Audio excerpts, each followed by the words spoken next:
is a presentation of Fox Sports. We are Fox. We are Ohio.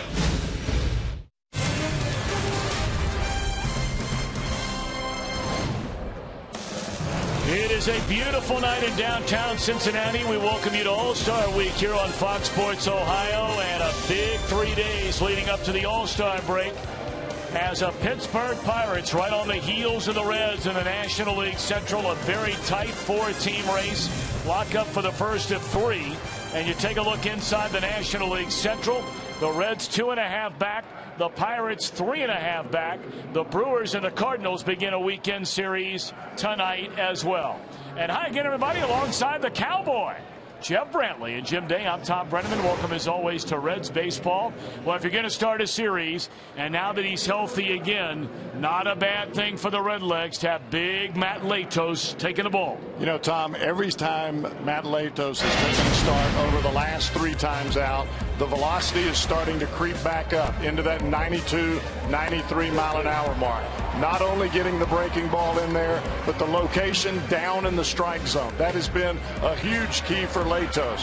When you can pitch without your best stuff and still put up numbers like he has, 22 innings, only 10 hits, doesn't have the strikeouts like he had, but only 2 walks in those last 3 starts. All right, GS bringing the energy. Look at the numbers. 2 walks, 12 strikeouts. Opponents batting 135, and very pitch efficient is Matt Latos, averaging 13 pitches per inning. Now, this Pirates team, we know the story last year. They beat the Reds in a 1-game playoff. They've been staggering along up until about the last month and a half. And now they're playing very good baseball, led once again by the reigning MVP, Andrew McCutchen. Well, anytime that this guy is on the field, Tom, it's not about the speed, it's about the bat. He can drive the ball out of the ballpark anywhere, whether it's down the right field line or whether it's down the left field line. RBIs right now the most in the big leagues since the 1st of June.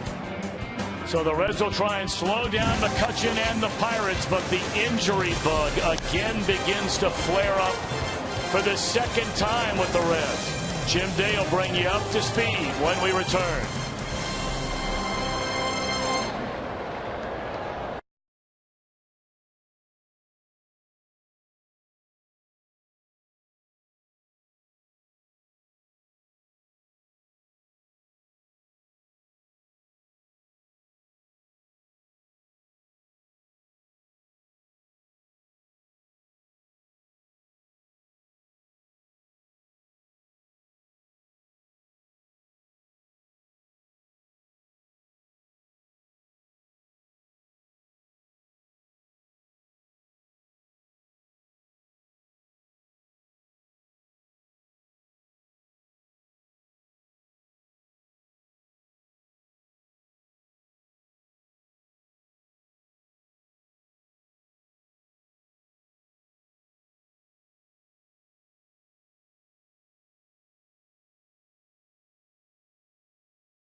property of the Cincinnati Reds and may not be reproduced or retransmitted in any form.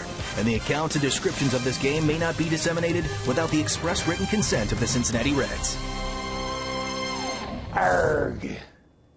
It's time to beat the Pirates, men. Remember, you can only play 9. On the field, you can't play 10. Redlegs, take the Pirates silver and gold, because beating McCutcheon never gets old. So ready your bats and raise your mast. That means you, Ludwig, Cozart, Hamilton, and the rest of the cast. Oh, forecast looks pretty good, too. So you've got 2 choices. You can walk the plank, let's go, or enjoy the game on Fox Sports Ohio. Oh. Tim Hedrick, you never seem to disappoint on a hot and steamy baseball kind of night at Great American Ballpark. I'm Jim Day. Unfortunately, this has been a series of injuries, and the Reds have been fighting through it. Started the season with 8 men on the disabled list. We know about Joey Votto being there, and we just got word that Skip Schumacher, after crashing into the wall, will go on the 7-day concussion list. Donald Lutz up from Louisville. The biggest blow this week, Brandon Phillips, Wednesday night, going after a ground ball. Landed awkwardly on his glove hand. It turned out to be ligament damage in his thumb. He had surgery today, deemed successful, out at least 6 weeks. A major blow to Cincinnati, and another one that Brian Price and the Reds have to fight through. But Brian Price says, onward we go. No one else is going to feel sorry for us. We deal with what we have here, and I'm happy with what we have here. You know, Brandon being out means it's more opportunity for Santy and for Skip to go out there and play some second base and do some things at that position, and that in turn creates more opportunities in the outfield for the other guys to play as well. I mean, I like what we have here. I just want to make sure coming out of the All-Star break that the guys that we do have here are as healthy as possible, and that'll be the biggest challenge. It's a big old hang with them. It's another Central Division showdown. It's the Pirates and the Reds. Tom Brenneman and the Cowboy Jeff Brantley are next with lineups and first pitch on your home for Reds baseball, Fox Sports Ohio.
Sports Ohio, brought to you by your local Ford dealer. Ford, go further. By Cincinnati USA Regional Tourism Network. Stay close to CincinnatiUSA.com.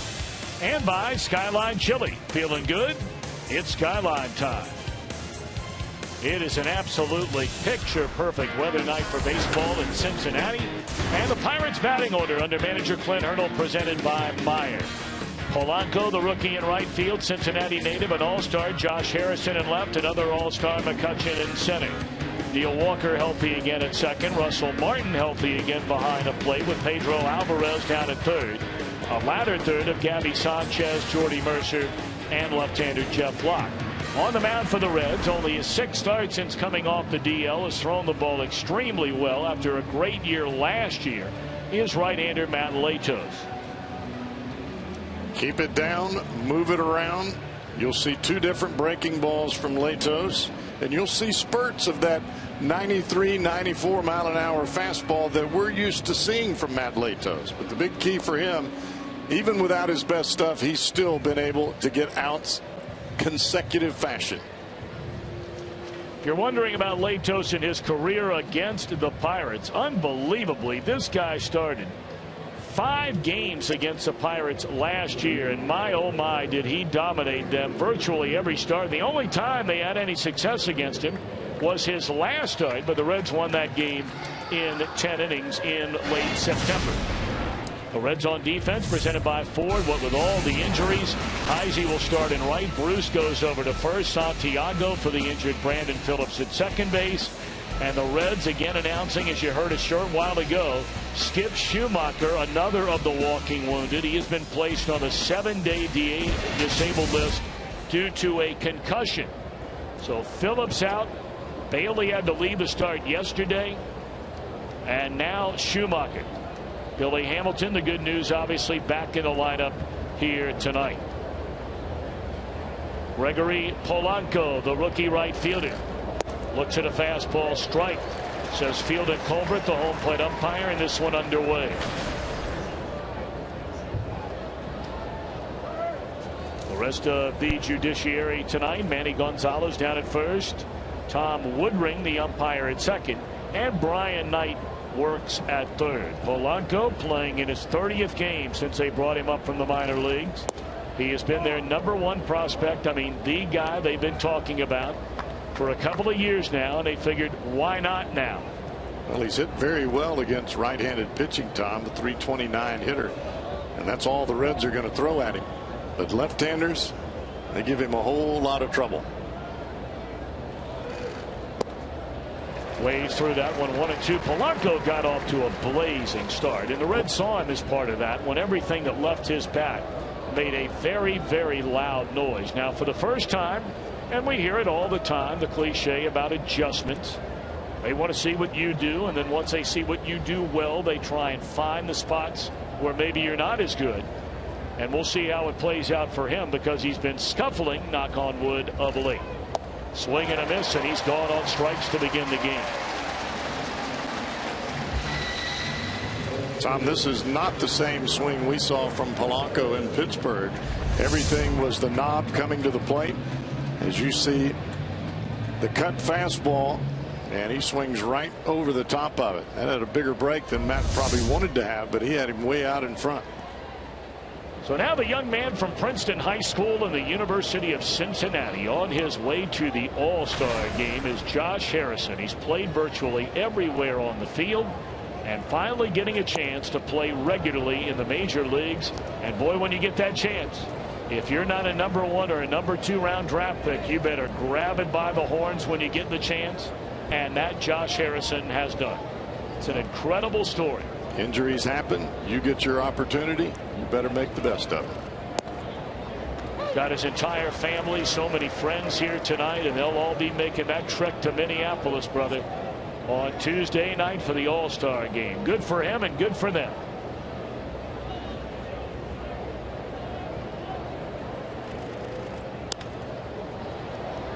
Popped up in a short left, staring right into the sunshine this time of the night is Ryan Ludwig, but he's been down that trail before, and 2 gone to begin the first inning.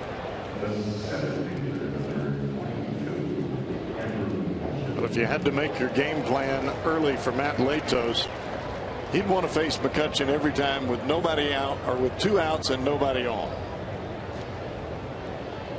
Now, McCutchen is a guy who the Reds by and large have owned. in his career. A career .259 hitter, but that includes the .385 this year. For whatever reason, all of a sudden, McCutchen has just brought it to the table night after night when these two teams have played this year. Has 15 hits and 39 at-bats, including 3 home runs.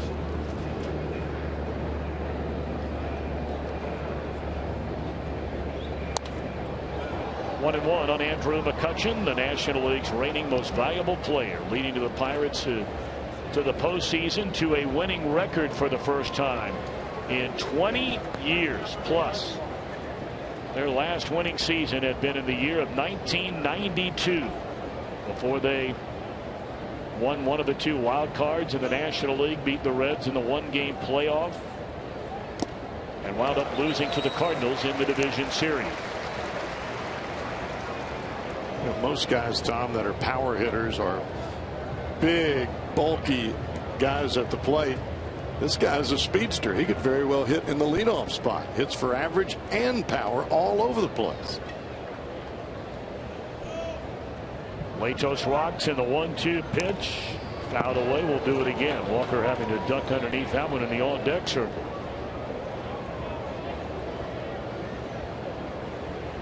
The Pirates have done what you're supposed to do over the better part of the last 4 or 5 weeks, and that's beat up on the teams that are not having good years. That came to a halt when they just left St. Louis, as they lost 3 out of 4 there, but they had just trashed the Diamondbacks, the Mets, Tampa Bay, the Cubs. Fly ball to right, and Latos a good start. Mows him down in order. Reds are coming to bat against Jeff Locke when we return.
After Matt Latos delivered a 1-2-3 top of the inning. The lineup brought to you by Meyer.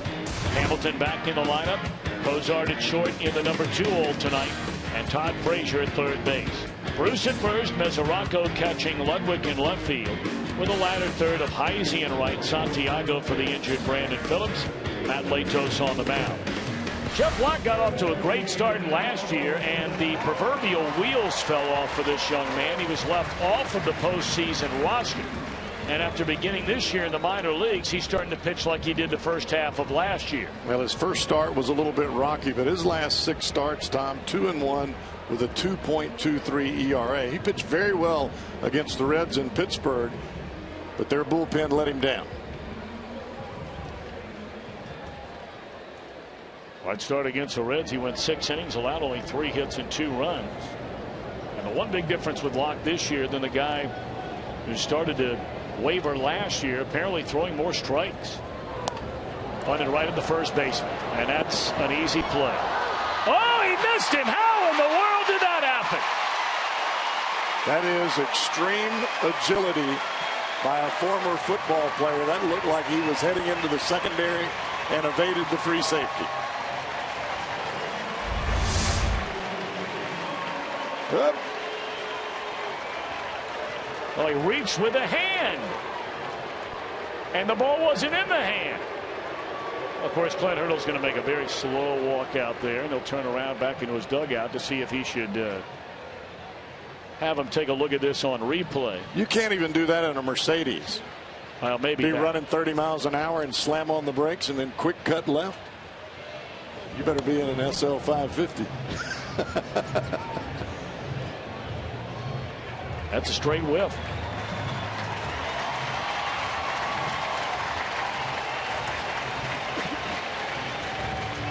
Well, to score a base hit for Billy Hamilton, so now let the fun begin. The question is, Cowboy, how healthy is that hamstring that he tweaked a couple of nights ago? It was not the lineup yesterday. There.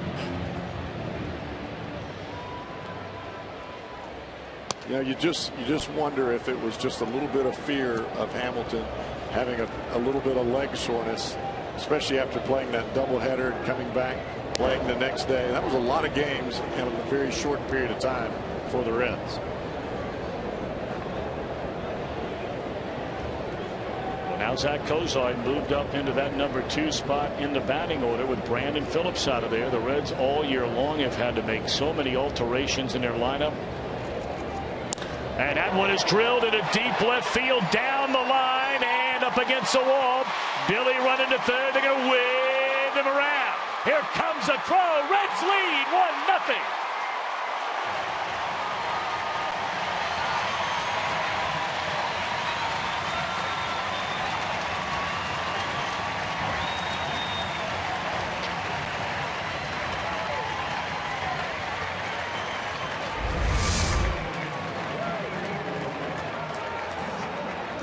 About Zach Cozart right out of the gate.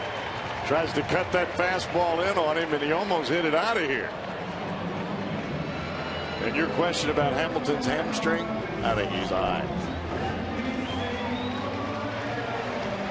I don't know the last time I've seen a ball hit directly down the left field line on a line that hit the wall, went directly to the left fielder, and a runner scored from first base.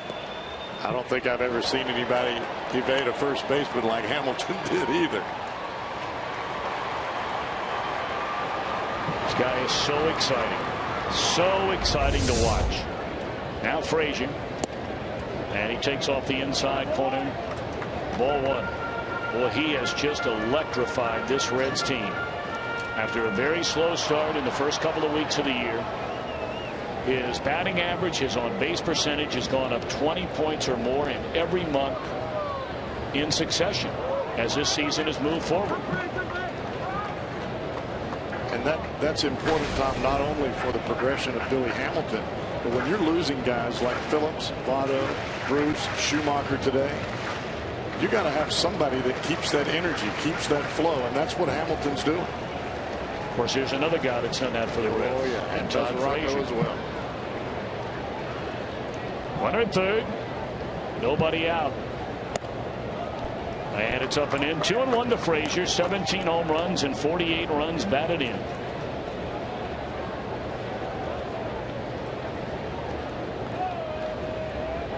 Anything hit right at first or right at third, they would come to the plate.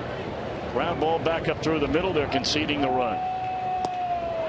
2-2 on Todd Frazier. See Locke start that curveball, and then he'll follow it with a changeup more times than not. Start the curveball away, bring it to you. Start the changeup middle away and run it away from you. Frazier looking to drive in Cozart. Nobody out. And a one-hopper at third, and Cozart breaking on the pitch. And he's going to run down. He's going to run down, and they tag him out. You know, like a lot of fans, Jeff, I'm saying, why? With one out in the inning, why? Just got caught off the bag. That was a bad decision.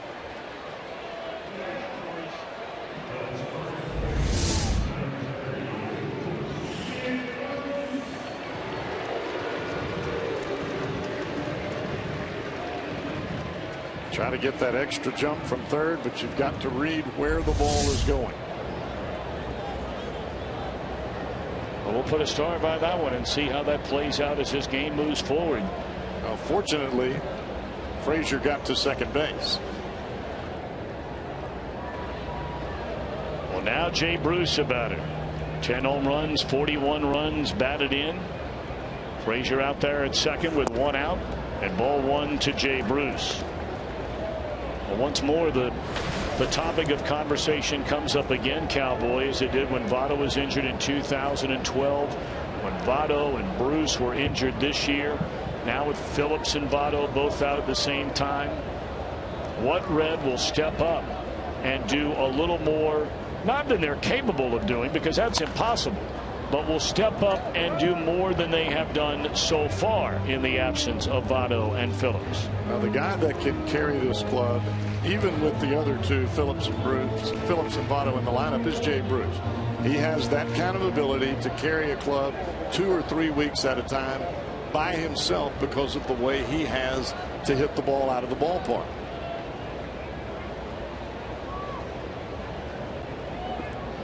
Lock a long look in, getting the sign from his catcher Russell Martin. I took a nosedive down and in on Bruce, and he came up empty. 1 ball and 2 strikes. You can go 2 ways, Tom, as a hitter. When you have injuries, you can feel the overwhelming responsibility to try to drive in runs, and if you do, then you're going to swing at pitches that are out of the strike zone. Or you can become comfortable and say, all right, I'm just going to do what I can do and make it happen.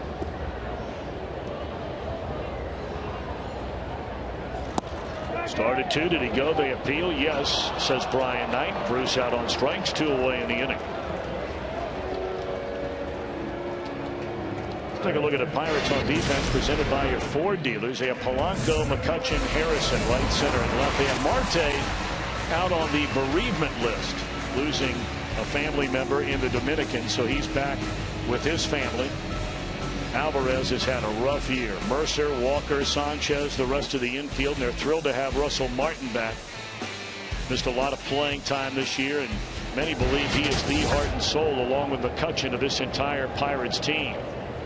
Now Mesoraco, he takes ball 1. Yeah, they lost Martin for a little while, lost Neil Walker to an appendicitis surgery.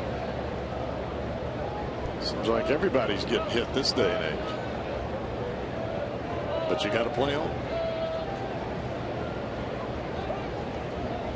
Devin at 305 has 15 home runs, 43 runs batted in. As you know, he's on his way to the All-Star game on Tuesday night, along with teammates Todd Frazier, Aroldis Chapman, and Johnny Cueto. Although Cueto, should he make his start here on Sunday, will be unable to pitch, and the Reds are hoping that Alfredo Simon will be named to the All-Star team. The National League's first and right now only 12-game winner, Adam Wainwright, an All-Star, will have a chance to match that win total when he starts tomorrow. I think in all honesty, the Reds could not say they would be where they are right now without the performance of Alfredo Simon. It has been an all-star performance. 2-1 to Devin Mesoraco. And they keep trying to come in. We have the Cubs in town, and they had a little bit of success going there with Mesoraco, especially the youngster who pitched, Dallas Beeler. Tried to cut the ball in or run the ball in on Mesoraco. Devin will swing at that pitch if it comes in off the plate, but if it starts in off the plate, he's going to let it go. Pulled the string on him there, 3-1, a changeup, and that's a pitch they say Locke has thrown with greater success this year. This is his best pitch. That changeup looks just like the fastball, coming from the same arm slot. And as a hitter, you're always thinking fastball.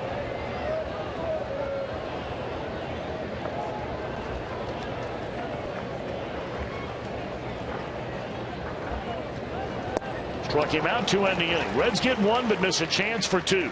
And at the end of 1, they've jumped out in front, 1-0.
A 1-0 lead after one here on Fox Sports Ohio. I'm Jim Day. The Reds hope to continue their success not only against the Pirates, but against the National League Central. It's part of our Elk and Elk storylines brought to you by Elk and Elk, serious lawyers for serious injuries. Call 1-800-ELK-OHIO. These two teams have played each other 10 times so far, and the Reds have won 7 of those games. They've done it with better hitting because you see the numbers, but the big story is the starting pitching, which has been the backbone of Cincinnati. 6-0 record against the Pirates this year, and the team ERAs are way out of kilter in favor of the Reds. The Reds have also done very well against Pittsburgh, Milwaukee, and Chicago in 10 series versus those division rivals. The Reds are 9-0-1 in those series. Tom? That's right, the only team that's given them problems so far inside their division. They have lost all 3 series they have played against the St. Louis Cardinals, and they'll have 3 more of those remaining this year. They've got 3 against everybody, including this series tonight, with the exception of the Cubs. They only have 2 more against them. Neil Walker to lead it off. Matt Latos delivers outside and low, ball 1. Walker, red hot coming into this series, carries a 12-game hitting streak. He's gone deep 5 times in his last 4 games in this ballpark. So he loves hitting here.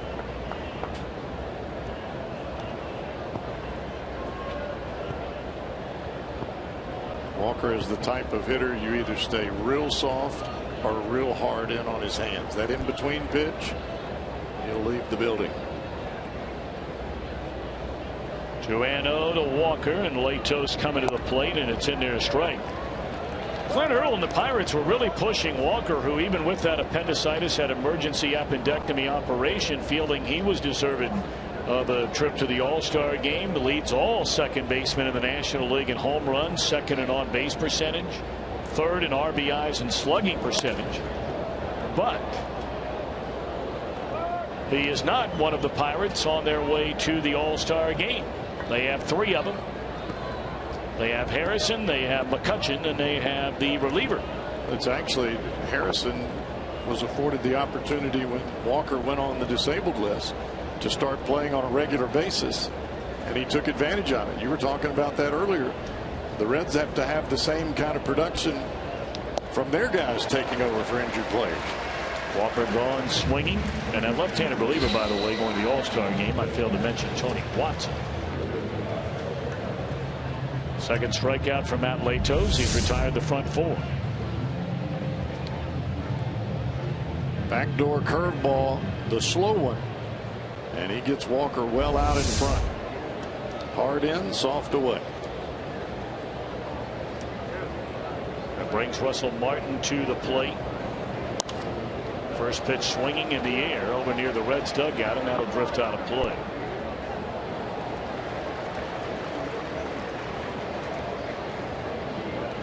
Martin injured his hamstring earlier this year, and he started a little slowly after coming off the DL, much like Walker did it for that matter. But now all of a sudden both of those guys have been tearing it up, and a big reason why the Pirates have played so well up until the road trip prior to coming here to Cincinnati.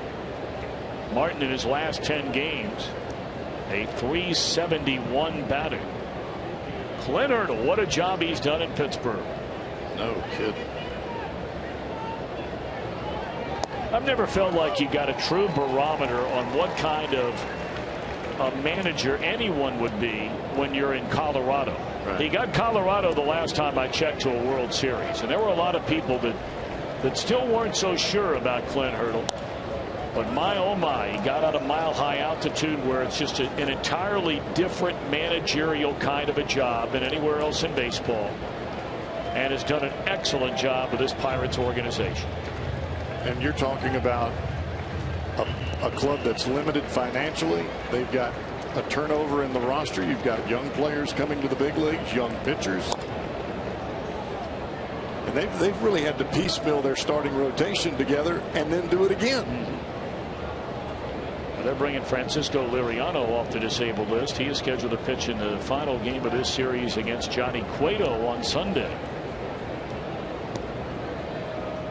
Garrett Cole was on the DL a long time, came back, now he goes on the DL again.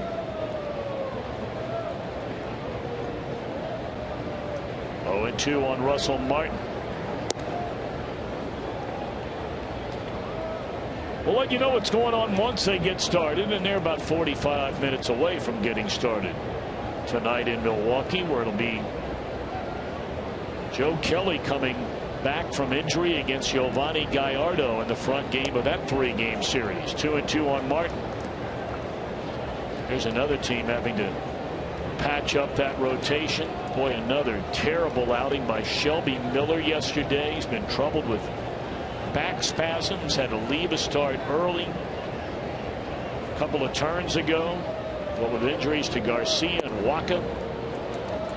What was 0-2 is now 3-2. Fortunately for the Reds, they've got all their guys intact, and Simon is pitching as well as anybody in the league. And he was scheduled for the bullpen.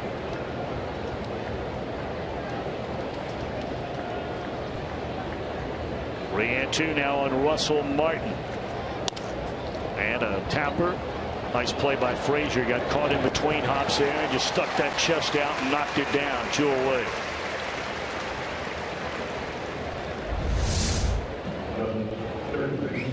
Look at where Latos stays with Russell Martin. Everything is away, whether it be the breaking ball or the fastball. There was only one pitch that sunk down and in.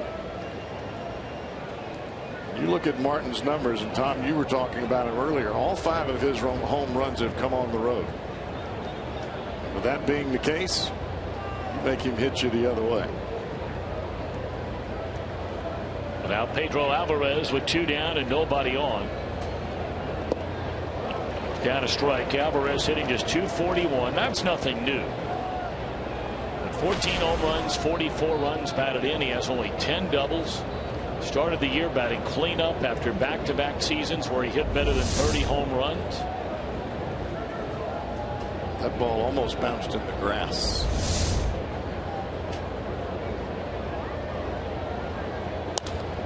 Straight up in the air.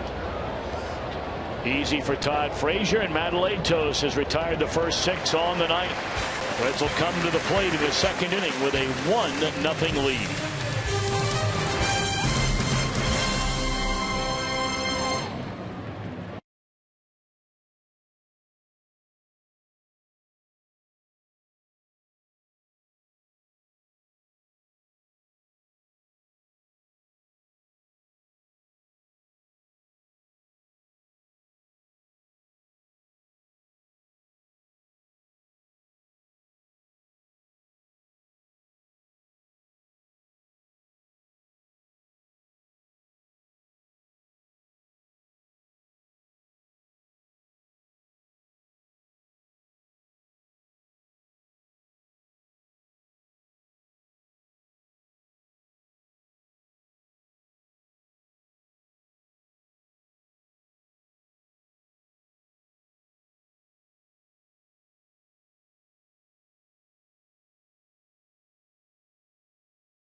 Home run off that Toyota sign in right center during our game tonight. Phil Stemmer from Catlettsburg, Kentucky will win that beautiful new Tundra on display every night here at the ballpark, and you can register for your chance to win by visiting your Cincinnati or Northern Kentucky Toyota dealer. Reds 1, Pirates nothing. Game 1 of a 3-game series. Big crowd on a just glorious weather night. Temperatures in the low 70s. No humidity. It has just been an incredible couple of weeks outside of a day here or a day there with a little bit of rain, and that really hadn't been much. The weather going all the way to the 4th of July weekend, virtually every day has been just like this day. And expected more of the same tomorrow night. Sunday a little warmer, but then I saw back in the 70s again all of next week. If you think about it, it's been pretty mild summer. And a great summer. July would be smoking. Been without a doubt one of the coolest summers I can ever remember.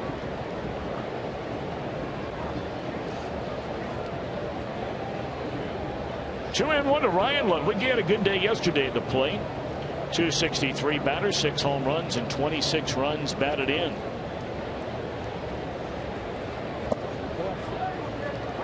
You know, Tom, I don't know that we saw that turn that we're seeing from Jeff Locke last year. Looks like he's turning his back more, almost a semi-Johnny Cueto kind of turn before he comes to the plate. And I think it's increased his effectiveness as far as hiding the baseball.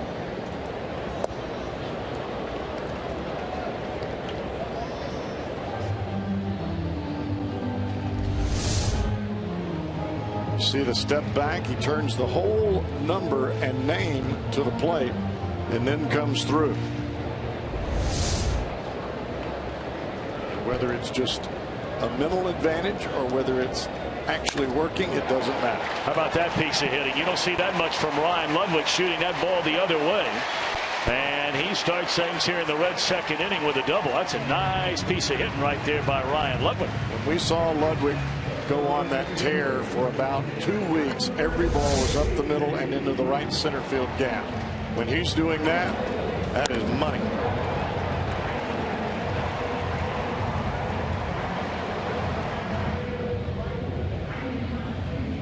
Look at the head down, right on the baseball. See, a lot of times guys take a swing at that pitch, their chin's over there in that third base dugout. Well, now Heisey, and the Pirates are wondering, will Heisey try and move him along with a bunt? With the bottom of the order coming up, you wouldn't think so. And that one down and in, ball 1. Heisey batting in the 8-7 spot, I beg your pardon, and Santiago after him before you get to Manlatos. Heisey will lay down a bunt. He can drag bunt down that third baseline.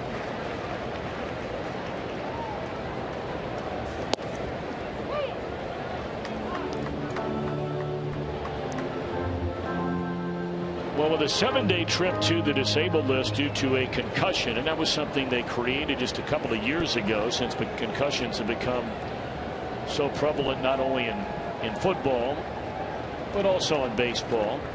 They give you a 7-day DL now. Heisey figures to get playing time, and again, you know, through all the ups and downs and the chances or lack of chances, or however you'd like to define it, Heisey, at least for another week, figures to get a chance again.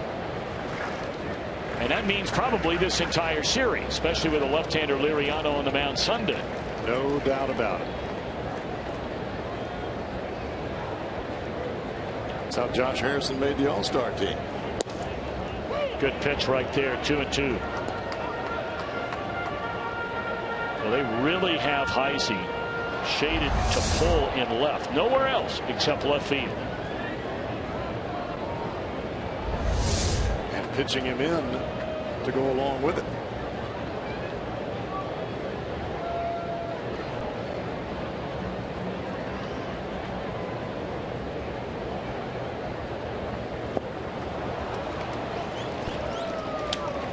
Heisey out of there on strikes, failing to advance a runner onto third. So a couple of mistakes already here in the early going for a team that might be a little short on offense right now, the Reds. They have a runner at third with nobody out, unable to get him home, and now at the very minimum a chance to advance Ludwig down to third with none out. If you're watching at all from the dugout in the early part of this ball game, Frazier changeup, even threw a changeup to Jay Bruce. Now he struck Bruce out with the fastball, but he got Mesoraco on back-to-back changeups. As a hitter, you have to look for the hardest pitch and then adjust. This guy throws a lot of changeups. You got to be prepared for it. Now Santiago, he has 5 hits in his last 9 at-bats. He has swung the bat very well, getting 4 starts on this homestand. Couple of doubles, couple of runs batted in. Actually had a inside the park home run taken away from him on a fan interference call out, and the ball hit off the top of the wall.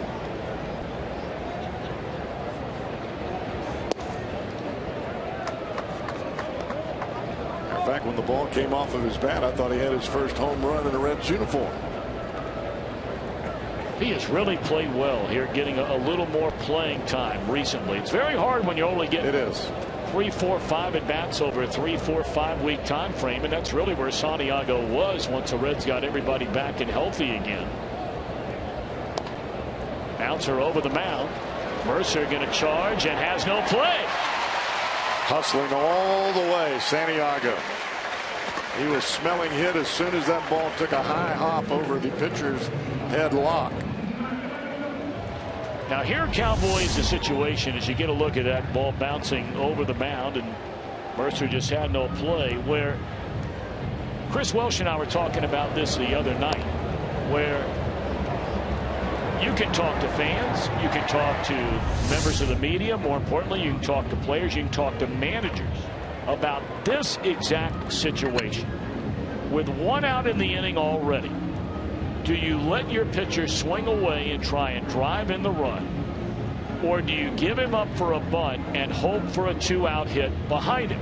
And you'll get very different opinions from guys that manage Major League Baseball teams with 1 out what to do. Nobody out, no brainer. With Billy Hamilton hitting from the left side, I say you bunt. Hitting from the right side, I take my chances with Matt Latos. That way I've got 2 batters that may be able to flare one in. Of course, the ones who are pro bunt would say you don't want this guy bouncing into a double play. It's a very interesting topic. Now Latos is already shortened up here. Pulls the bat away, ball 1. He'll look down to third once again to Steve Smith. A lot of moving around going on if they think you're bunting. Now Latos does not have a hit. He's 0 for 12. He has 1 run batted in. And they ask him to bunt. And they throw to second. They get the out there. They throw to first. So after all of that, you end up bunting in to a double play. That's a great play by Russell Martin. Now the Reds, for the second time, miss on a scoring chance with a runner at third and fewer than 2 men out. And we're on our way to the third, where the Reds lead the Pirates 1-0.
It's baseball on Fox Sports Ohio, brought to you by JTM Food Group. Let's create great dishes together.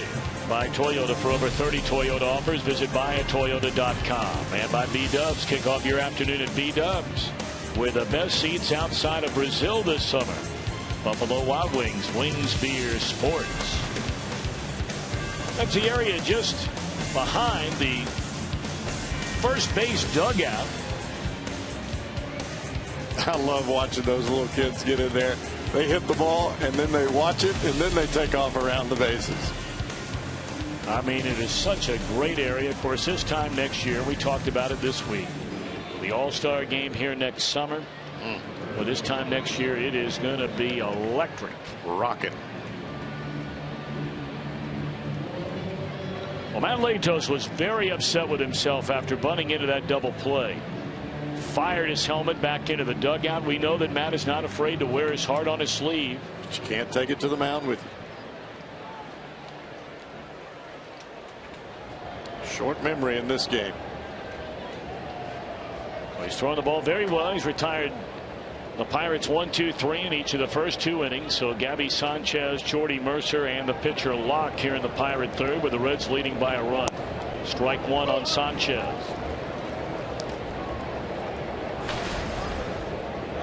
Reds 2.5 behind the front-running Milwaukee Brewers in the NL Central. Cardinals are 2 back. Cardinals had a chance to gain ground yesterday. It was the only game they lost in the 4-game series. In the air and diving to get it is Heisey. And this airtight Reds defense has been bringing it each and every night, regardless of who's in the field. Just out of instinct after watching Hamilton out there, that's the first guy you look at, and Heisey comes out of nowhere with a phenomenal play.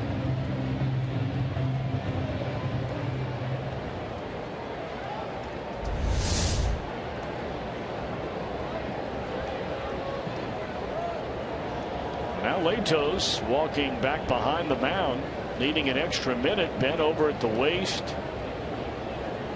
flexing his knee. Of course, the Reds had to come get Homer Bailey yesterday after he worked 5 innings with issues with the knee. Now they say that Bailey's going to make his next start. Of course, his next start won't come till after the All-Star break. Well, he has plenty of time to try and get that thing right. And now Mesoranko wants to know what's going on, and Brian Price is going to come out to the mound with a head trainer, Paul Lessard, right behind him. My, oh my. After all the Reds have been through this year, without a doubt, the most injured team to keep players in the National League the first 2+ months of this year. They get healthy, they take off. And here in the midst of this incredible run of playing so well, Brandon Phillips gone for at least a month and a half, maybe longer. Votto put back on the disabled list. Schumacher on the DL before the game today.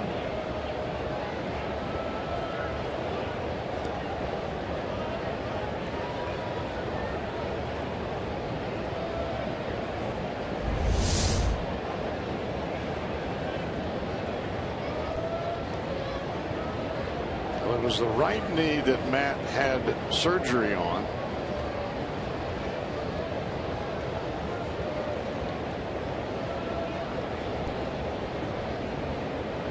Boy, right now you're skittish on everything that happens out there.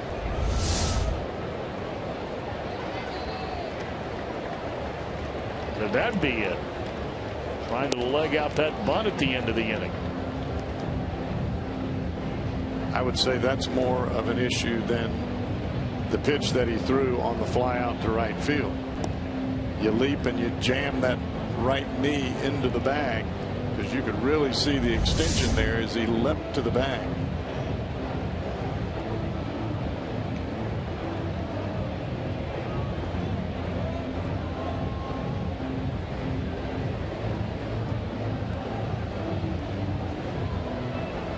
Well, he's convinced him for the time being that he's going to stay in there. I think Brian Price is telling Matt in no uncertain terms, look, you feel this, we got to know.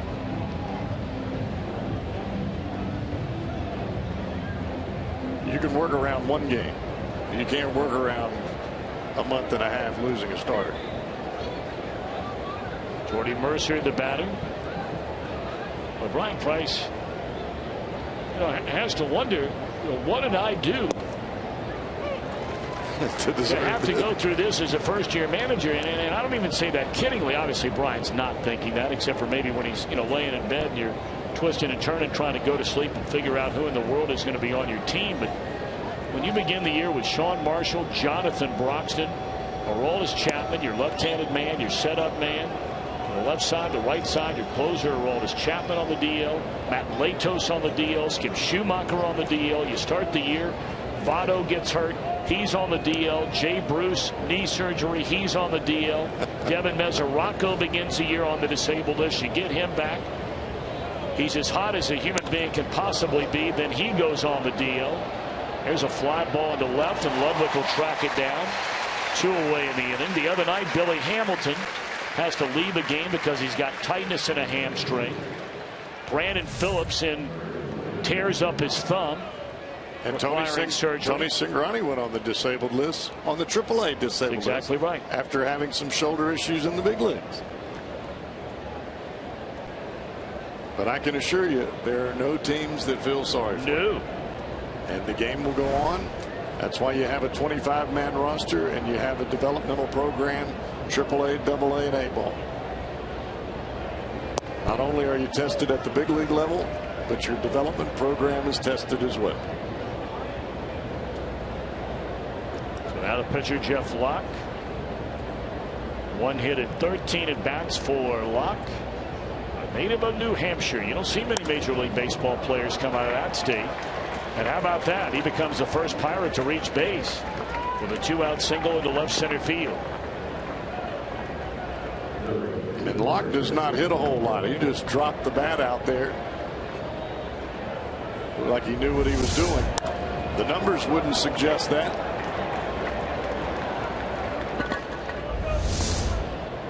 Just goes to show you anybody with a bat can be a little dangerous. And we know this guy is dangerous in Polanco. He struck out his first time up. Mentioned playing in his 30th game tonight since being brought up from the minor leagues. 281 batter coming into play. 3 home runs, 2 doubles, 13 runs batted in. And Latos going to work. Fastball, strike 1. The key for young players coming to the big leagues is not how you handle success. It's how you handle the failure. And the failure will come. You will hit a wall. And how you handle the downtime really is going to signify how you're going to be as a big leaguer. In the air down a left field line. Now this is a long run for everybody, but Ludwig will get there, and that'll end the inning. So we'll keep an eye on Latos. He gives up a hit, no runs. Reds are in front 1-0.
14 Major League Baseball All-Star Game. The National League's best, the American League's best collide. Don't miss the action Tuesday night, July the 15th, only on Fox. And to think that all of that hoopla is coming to Cincinnati. Oh, yeah. In just a year. Well, the Reds, as we mentioned earlier, they have sent better than 30 employees in every area of the franchise imaginable, because all hands will certainly be on deck no matter what job they may have inside the Reds organization, as they are for the Twins organization right now. And so many folks around the city, volunteers, different businesses.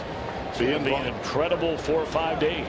Be involved in the planning, be involved in the experience, and see what you can do to not make mistakes that are made in Minnesota, and how you can improve it when it comes to Cincinnati.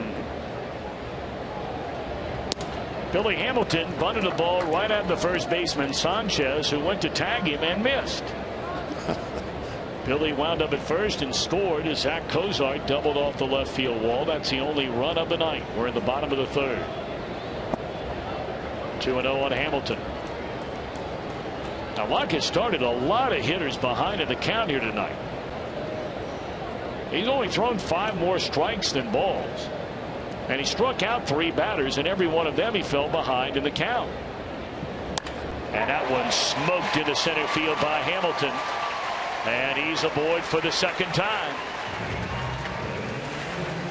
That is something that we have not seen from Hamilton thus far this year, is consistency at the plate from the right side. If that comes around, look out.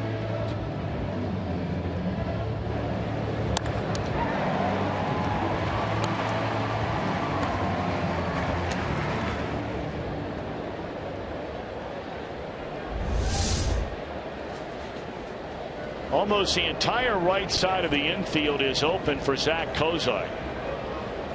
Second baseman Walker cheating near the bag. It's very clear that Locke does not have a good move to first base.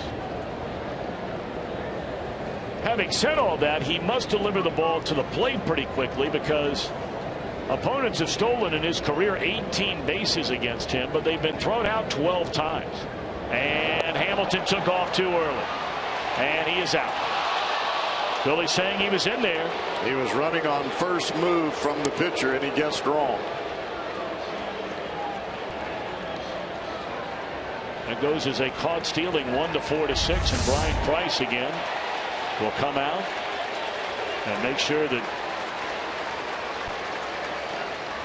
he might have been safe.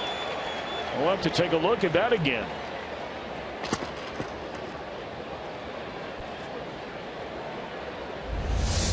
Well, the throw sure beat him there. It looked like when Jordy Mercer brought the tag down, he brought the tag down on the outside part of the bag.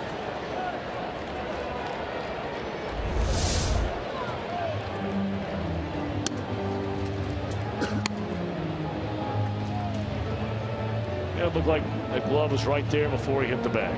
And Billy very upset with himself. Tell you what, the Reds a little sloppy fundamentally here early on tonight. Some of the little things, and that has not been the norm of late.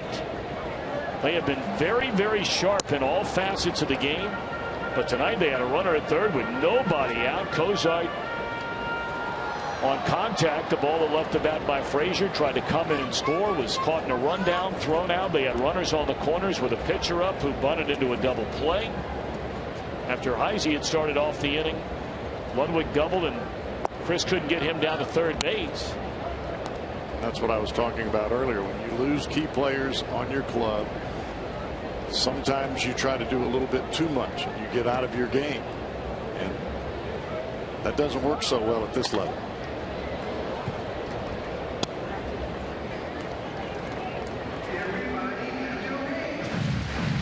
You lock in, you concentrate more, you make sure you do everything that you can within yourself. But if you try to do something outside of your comfort level, that's when you get in trouble.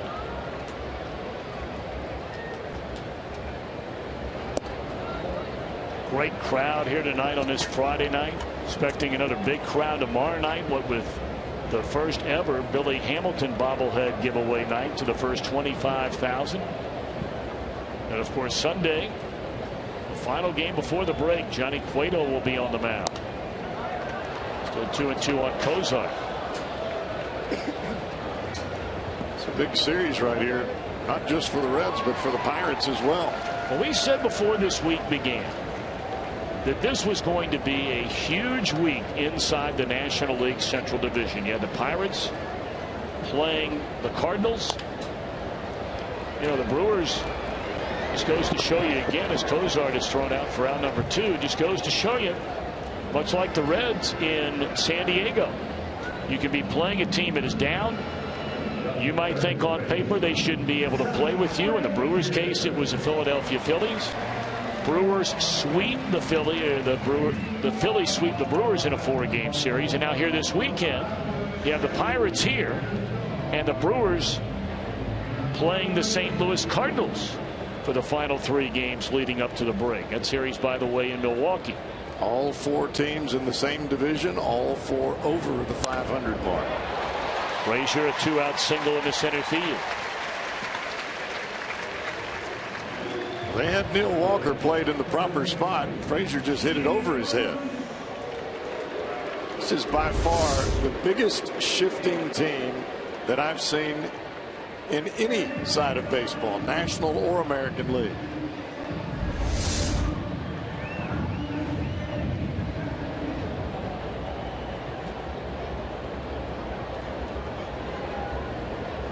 Now, from time to time, we have seen Jay Bruce think about laying down a bunt. Most of the time, he's fouled it off. Takes a strike. I mean, he could completely square around, bunt it up the third base line, count to 3, and then run and have a bunt hit. The way the Pirates are playing defense here. But he also has more home runs against left-handed pitching than any batter in baseball over the last 5 years. That includes right-handed or left-handed hitters. Yeah. Well, it helps that Jay has Mesoraco hitting behind him.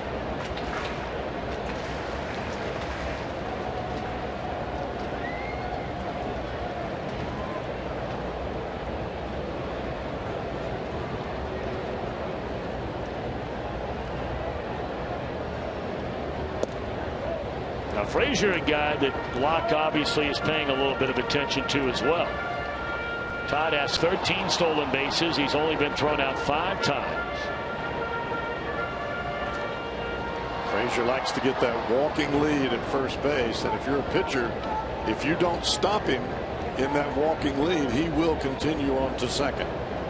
Reds have the 2nd most stolen bases in the National League this year.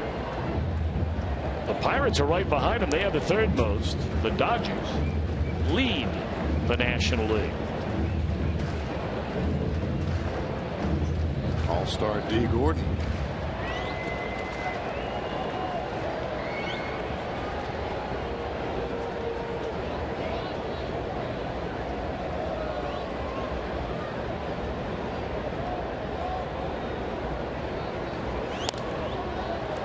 Popped up, 3rd base side. I don't think anybody's getting to this one. Nope. Look at the catcher, Russell Martin. Tell you what, man, that guy, he lays it on the line every night.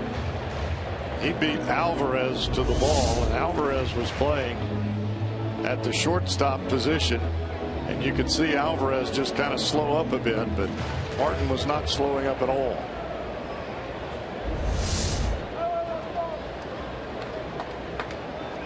Of course, Martin originally came up with the Dodgers. He had some good years for that team. Then he went to the Yankees, and his offense really slipped. And when the Pirates brought him in, they felt like they were getting a guy under the radar, coming off a very poor offensive season with the Yankees. Tremendous game caller and handling of pitchers. Pulled to the right side, but right into the very teeth of the defense, and that'll be all for the Reds. They get 2 hits of the 4 batters that come to the plate. And it's still 1-0 at the end of 3.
Famer Al McCoy on the Game Day Live page. Of course, the story in all of sports today.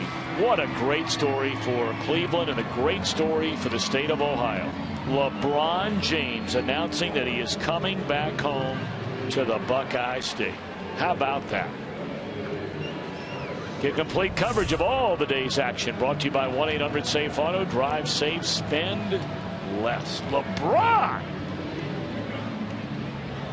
After he broke so many hearts, Calvin, when he left to go to Miami. And I said to my wife, I said to my kids this morning, I said, this is what the Buckeye State does to you if you're from here.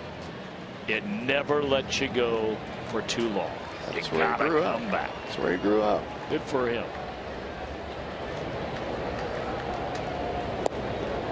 Urban Meyer, we talk to him all the time about it. Now the key is to bring home a winner. That's right. And they've got work to do around it. Yes, There's no debate about that. Yes, they do. Well, we wish them well. 1-0 to count on Josh Harrison. And their strike. Here's another native Buckeye who still makes his home here in Cincinnati. Oh, there was a fabulous story written on this young man in the Pittsburgh paper recently. It talked about his upbringing and his mother, Bonita, his father, a minister, Vince Sr., and his family here tonight. They're just so excited and so proud of Josh Harrison, as they should be. We talked about how his mom, that Josh was too young to play on his older brother's Little League not-old team. There's a swing and a miss. So his mom said, well, I'll take a handle of this situation. I'm coaching my own team. And he's going to play on him.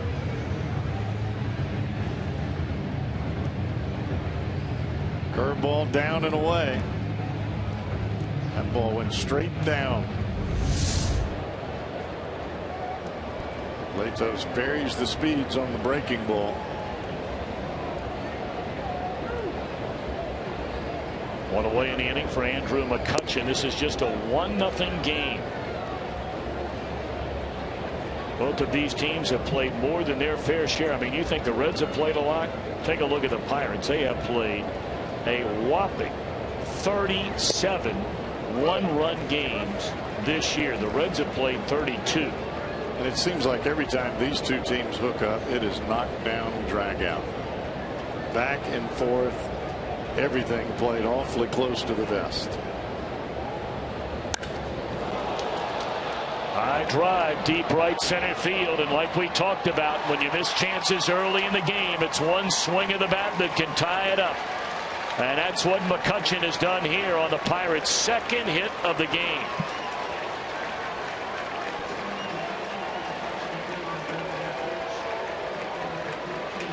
He has 15 home runs this year. 4 of them have come against the Reds.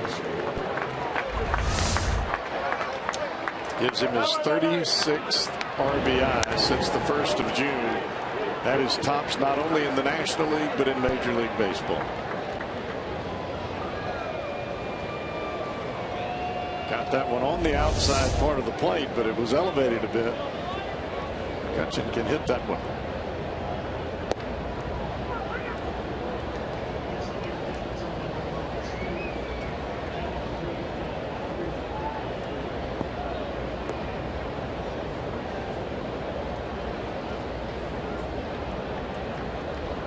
So now Neil Walker with a count of 1-0, 1-1 game. That one pulled to Jay Bruce, and that'll be an error.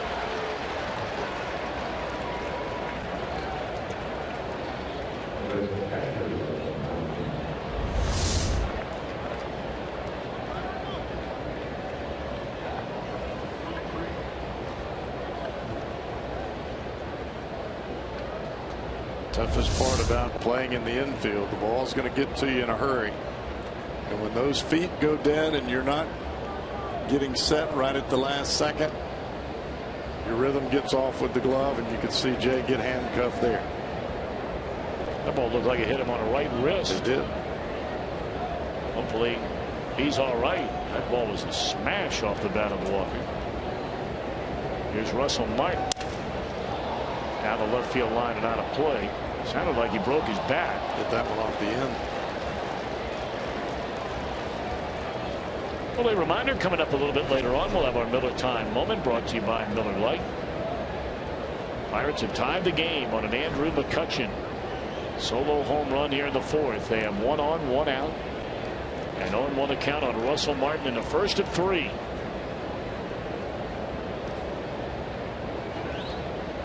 Charlie Morton v. Mike Leake tomorrow night. That's a 7:15 start time. And then 1:10 Sunday, Johnny Cueto against Francisco Liriano. Will be coming off the disabled list.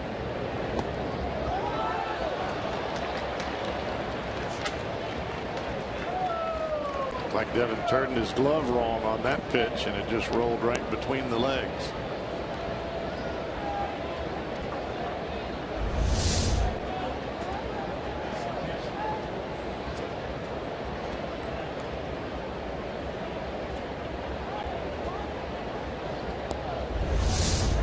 Based on the reaction of Latos, it almost makes you wonder if there was a cross-up on that play. Because Latos walked in and said that, pointed a number of times saying that's my fault. Normally, you don't have a fastball that bounces at the plate. That's the toughest part. And for a catcher, you're not expecting a pitcher to bounce a fastball. Breaking ball, yes. Changeup, yeah. Fastball, no.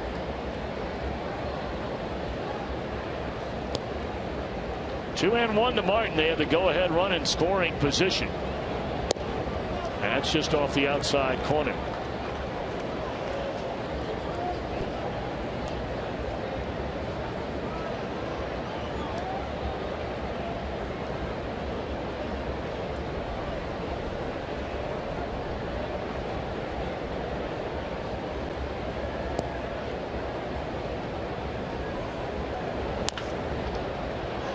Foul ball. 3-2. Yeah, the only part about pitching Martin tough, Tom, is the guy standing on deck. Now, granted, he swings and misses a lot. He pops up a lot of pitches. But Pedro Alvarez can hit the ball a long way if you make a mistake. And if you don't get Martin here, that would be a 3-run mistake. That would be a major problem. 3-2 on Russell Martin. Checking the runner out at second base. And an emergency swing there, but he's able to foul it away. That's one of those swings where you're guessing breaking ball and you get the heater.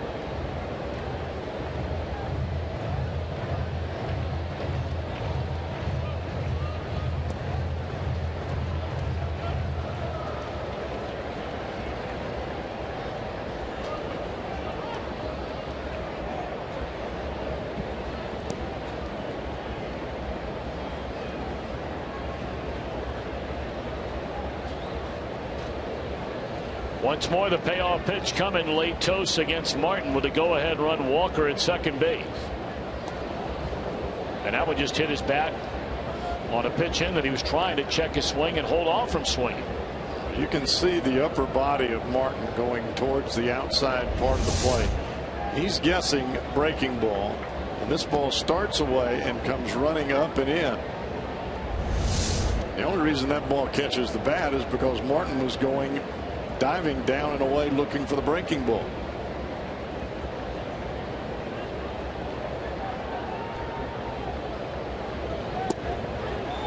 Well, he walked it. But this game just has a very odd vibe to it.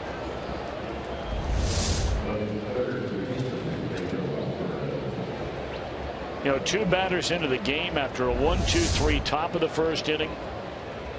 The Reds have a 1-0 lead and a runner at third and nobody out. Well, ever since then, there have been a number of little things already that the Reds, it's almost just a little sluggish. I mean, they've played 4 very long days of baseball, putting in 5 games. Extra innings yesterday. And the Pirates, who Latos has just dominated through the front 3 innings of this game, tie it on one swing of the bat.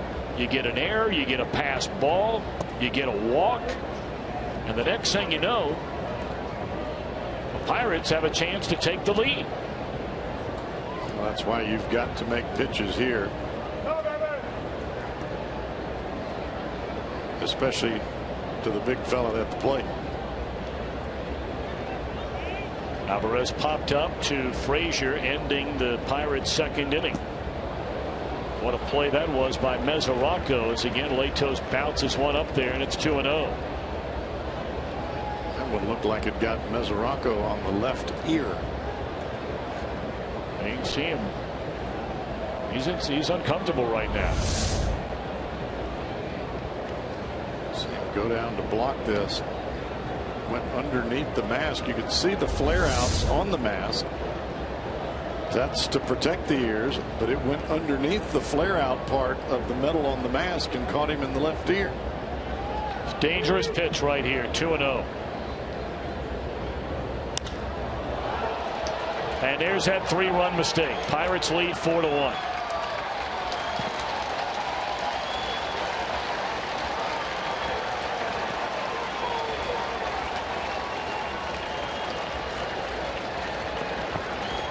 When Alvarez taking his sweet time getting around those bases.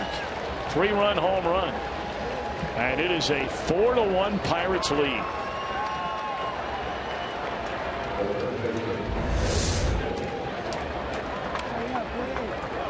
This is what you did not want to have happen when you were battling with Russell Martin. And it goes back to that at bat from Martin. He kept fouling off pitches. He got the walk. With one swing of the bat, things get ugly. And I mean, it has happened right now.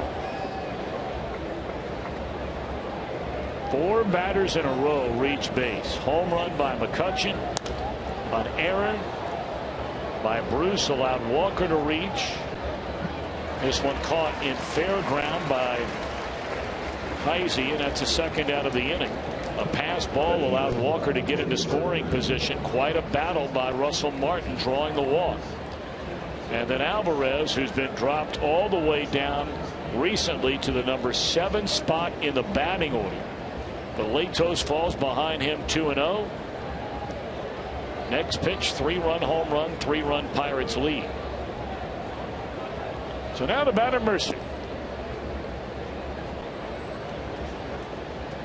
It's only the second home run. Well, the second and third home runs now led by Latos. His first 5 starts, he had only allowed 1 home run.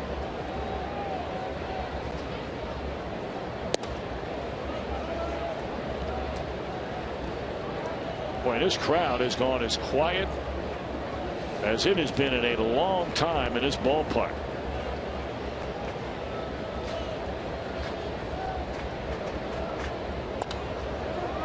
It's 25 pitches in this inning for Matt Latos, and it's 2-1 on Jordy Mercer.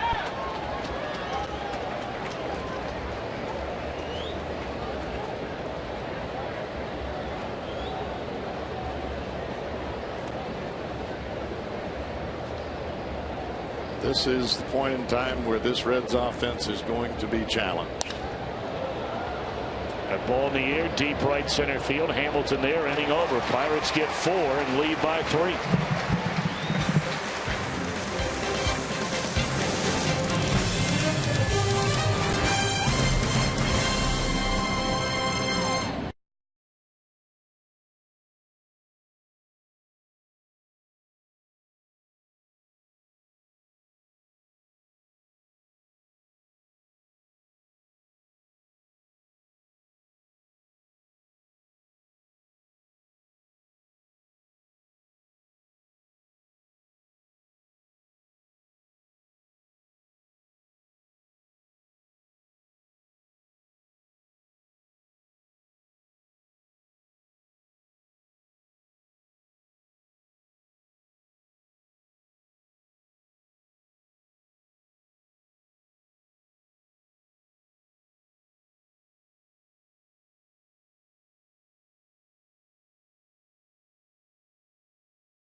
spot in the top of the fourth. Pirates lead over the Reds. I'm Jim Day. Let's check out our lows. Keep improving. And the Reds by month just dial it up as we get into the summer months. 12 and 15 in March and April. 1 game under in May, 8 games over in June, and so far in July, 6 and 4. So if you keep improving like that, you're going to stay in the race. But they got some work to do, obviously, tonight. Tom? Well, what they do, Jimbo, and we'll see if they can come from behind. Of course, they have that game against the Cubs, where they rallied from 5-0 down on the back end of that day-night doubleheader. But a long way to go in this one. They batted the bottom half of the 4th inning, but we talked about, the Reds about hit them 6-3. They had out hit them 6-1 going into this top of the 4th inning. But the Reds have already missed on a number of chances, twice in fact, with a runner at third and fewer than 2 men out to get in any more runs. 2-0 on Mesoraco. He struck out ending the 1st inning. He'll be followed by Ryan Ludwig and then Chris Heisey. Key for the Reds right now is to stay patient against the off-speed throwing Jeff Locke.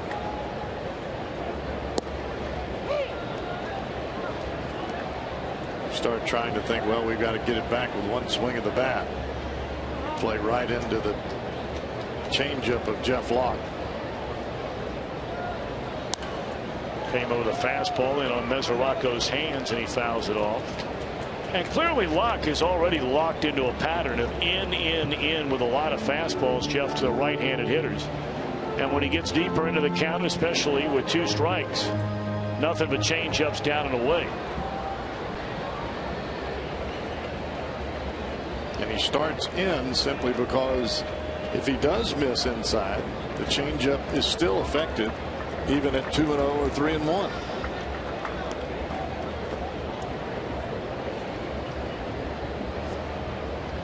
Ludwig waits in the on-deck circle. Reds down 4-1 as they bat here in the bottom of the 4th inning. 3-2 on Mesoraco.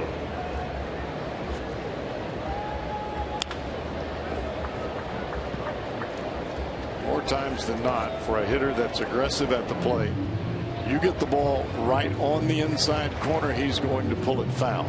The balls that get hit a long way are the balls that either run back out over the plate or they stay out over the plate and are elevated. That would be the proverbial wheelhouse. Right up in the air. That time he changed up the pattern, threw a lot more fastballs in. And it's a fly ball to McCutchen, 1 away. Our AT&T call to action. You can tweet your photo using hashtag #OhioFanPhoto, and perhaps we'll show it during an upcoming telecast brought to you by AT&T.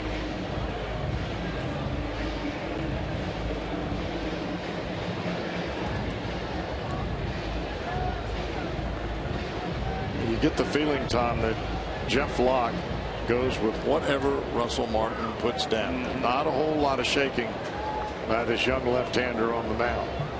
He sees the sign and he's throwing it.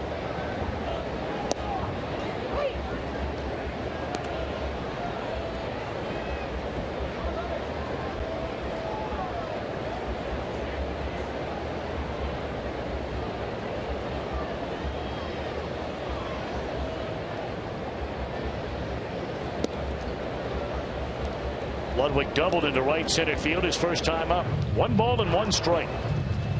You were talking about the value of Russell Martin. I saw an interesting quote from Johnny Bench talking about Mesoraco. Your #1 asset as a catcher, according to Johnny Bench, is being a quality game caller. Then it's blocking balls and throwing runners out, #2. #3 is the offense. But yet we recognize hitters or catchers for their hitting ability instead of the first 2.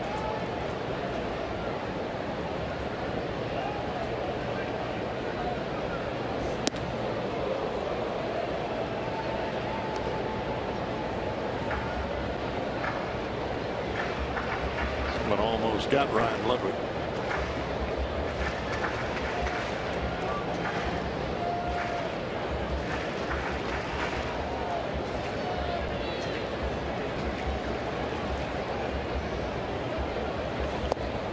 course, that was commonplace between these two teams a year ago. They had 29 times the batter was hit by a pitch. I mean, it seemingly never ended when the Reds and Pirates got together.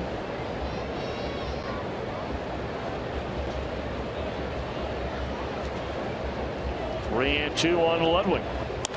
And a liner caught by Alvarez down at third. 2 out.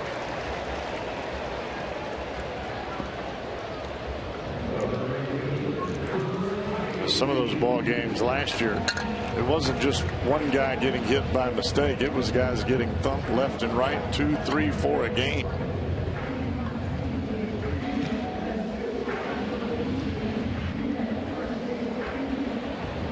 Joe Kelly loaded the bases in the Milwaukee first inning with nobody out. Brewers have scored 1 time, but now they're 2 men out. As Heisey, first pitch swinging, pulls it foul and out of play, third base side, 0-1.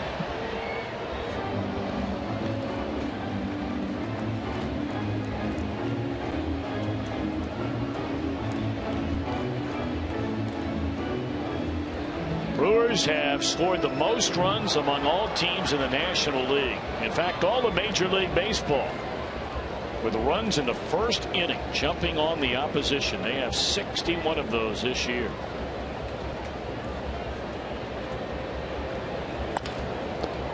Locke knocks him down. Has time to recover. And a 1-2-3 inning for Jeff Locke. We're on our way to the 5th, where the Pirates own a 4-1 lead.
Pirates lead here as we begin the 5th inning. Matt Latos, we talked about it early.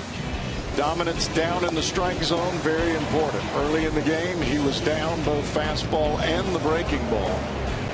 But then the 4th inning rolls around, and you can see where these pitches are.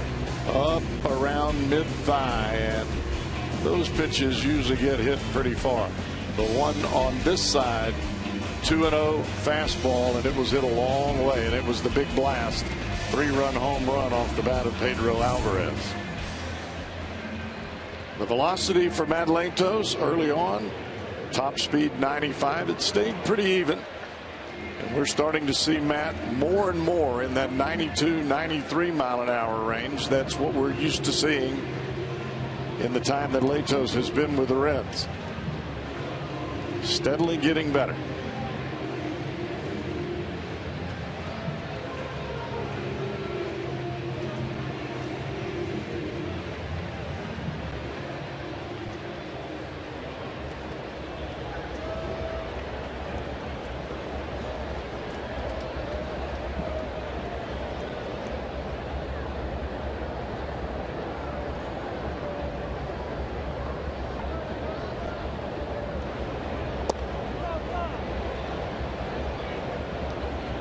One and 0 to the pitcher, Jeff Locke.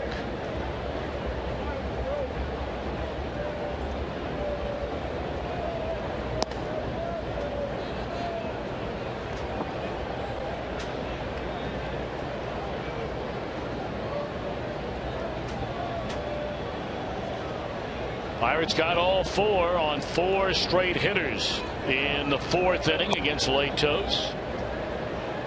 And he has fallen behind the pitcher 3 balls and no strikes.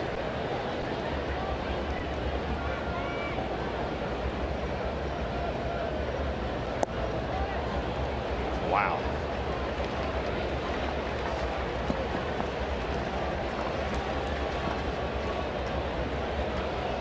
Well, you don't know if something is bothering Latos or not. We saw him flexing the knee a little bit earlier. We remind you, you can get ready for Reds action 30 minutes before the start of every game that we have here on Fox Sports Ohio with Reds Live, presented by Ray St. Clair Roofing. Will be on the Fox network tomorrow. And of course, after the game, we have Reds Live, the post-game version, which is brought to you by Performance Kings Honda. Tomorrow will be on the Fox network. So here in greater Cincinnati, that would be on channel 19 WXIX television. And then we're right back here for Sunday's game, a 1:10 start. Reds Live gets underway at 12:30. Tom, immediately after the 4-pitch walk to Jeff Lott, Brian Price motioned for Jeff Pico to come over, the Reds pitching coach, and they are still conversing and watching with concerned minds Matt Latos.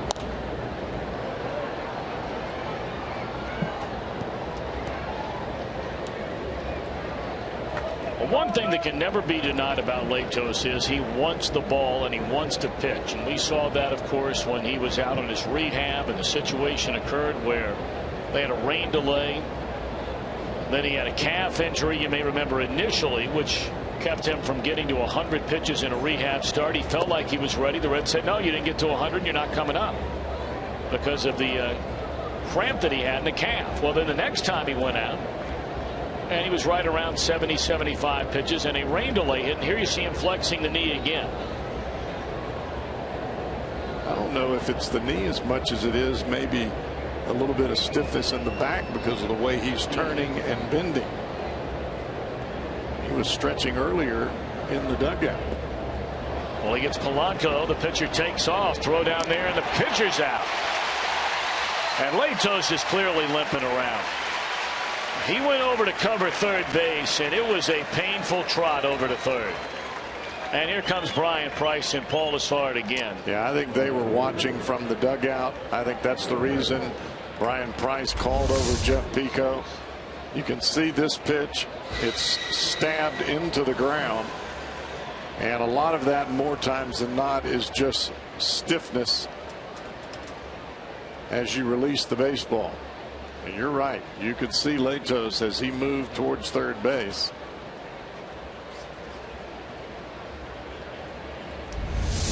You don't know if it's back spasms. You don't know if it's the knee. But there obviously is something going on. And action begins down in the Reds bullpen.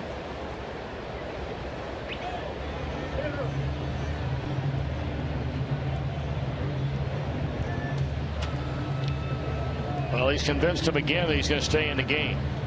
There's 2 outs and nobody on after the strike him out, throw him out.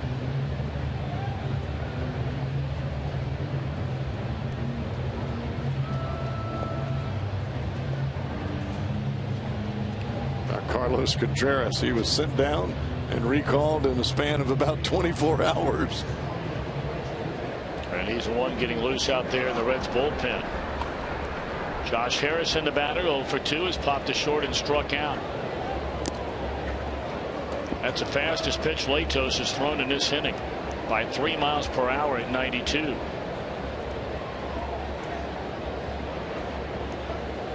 Milwaukee scores 3 times off Joe Kelly in the bottom of the 1st inning. And that's where they stand as they begin this top of the 2nd inning in Milwaukee.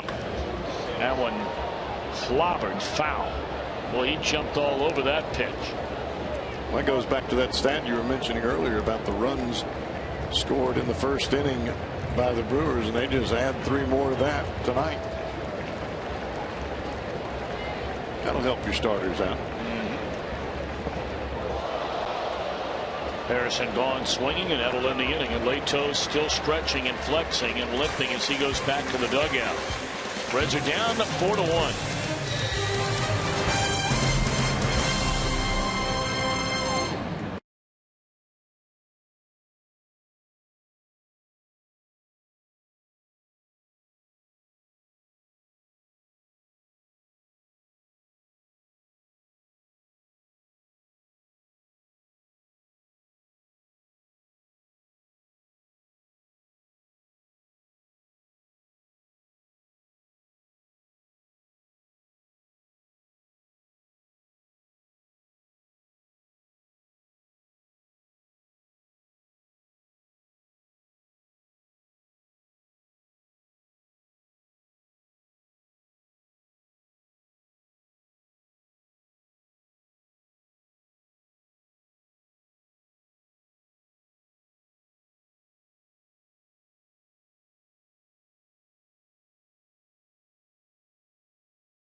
Tablet, download on the App Store. Visit Reds.com today. Reds bat bottom of the 5th inning, trailing 4-1, and the night is clearly over for Matt Latos. Mike Leake has already moved into the on-deck circle, and there you get a look at Latos on his way back to the Reds clubhouse. If we hear anything down there, we'll let you know. And the man on the spot, of course, is Jim Day, as Santiago bounces out on the first pitch of the inning. Jim, how about it? Well, they had a discussion down there, and Brian Price was very adamant, saying, you are done. I am not taking the chance of having you out, like Cowboy said, for a month and a half as a precautionary measure. Now, I'm not privy to what the injury is, but with a 3-man bench, they're sending Mike Leake up there to the plate as the Reds roll in the dice with a couple of extra relievers tonight. Guys have pitched 3 straight days. It was an interesting move when Brandon Phillips went to the DL. They recalled 2 minor league pitchers, and they were going with a 3-man bench just for tonight. Look for them to make a player move tomorrow, but right now, 5th inning, Mike Leake is your pinch hitter. All right, Jim Day, thank you very much. Well, time after time during this stretch where the Reds have had all these pitchers in a very limited bench, Brian Price has felt like there's not one time where it's come back to bite him. But batting a pitcher in the 5th inning is not the ideal scenario. And people can talk about what Leake has done as a batter and all that kind of thing, but this year, for whatever reason, Mike Leake has not been the same kind of hitter.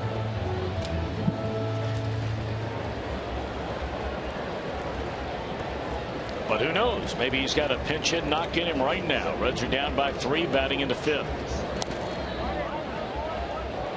Well, you know as well as I do, Tom, once you've been around the league a little bit, if you're a good hitting pitcher, the opponent is going to make sure you hit a breaking ball.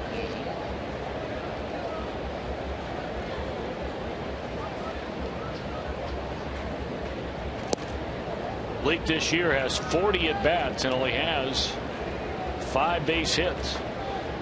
One of them a home run, one a double. He has 2 runs batted in. That home run came against these Pirates here against Garrett Cole, a 96-mile-an-hour heater that he turned around into the left field seats. 2 away in the inning. There's that changeup. Even to a pitcher, Locke will throw it any time. Well, not many dates left for you to get your group on board the Fan Express, so you might want to get on the horn immediately. You can call the Reds Group Sales at 513-765-7600. This is the kind of ball game that is really going to test the Reds. If you get behind early and the starting pitching has given up a few runs early in the game, this is where your offense is tested to the greatest degree without Phillips and without Votto.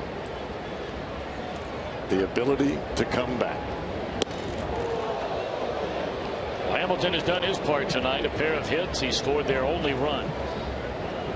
Although he did, after a leadoff single in the 3rd inning, one of the mistakes. And there have been a number of them already early tonight by the Reds, where he took off on the first move of Locke. Locke wound up throwing to first base, and the first baseman threw him out as he took off for second base. And that was a big play in this game because you never know how the rest of the inning plays out with Hamilton over there at first base. 2 batters later, Frazier singled in that inning.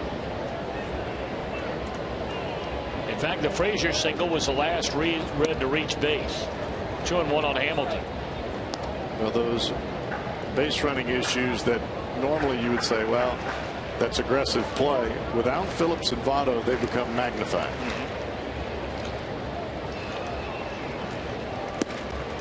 3-1 to Billy Hamilton. Well, his job is to get on base by hook or by crook, and really trying to do that for the 3rd time tonight.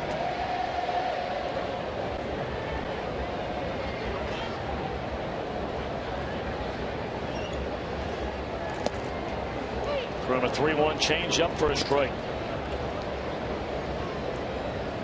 He may come right back with it.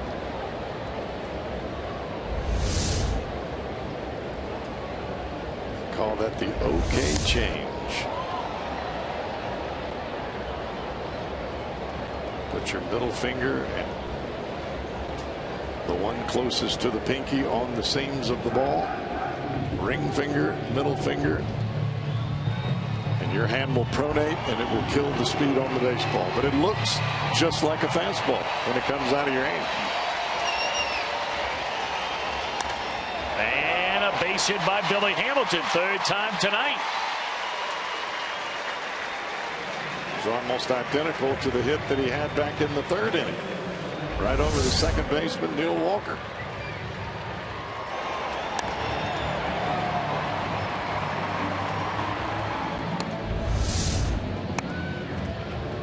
Well, you'd love to get Frazier to the plate in this inning with two away. You've got him standing in the on-deck circle and Zach Cozart the batter.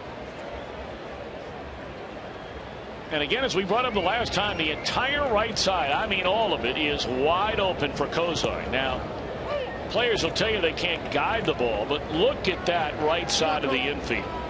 I mean, there is nobody over here. This is the closest man.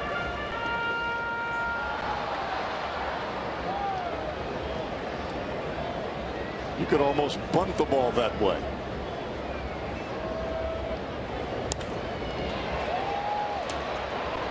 One more in the left field. That'll end the inning.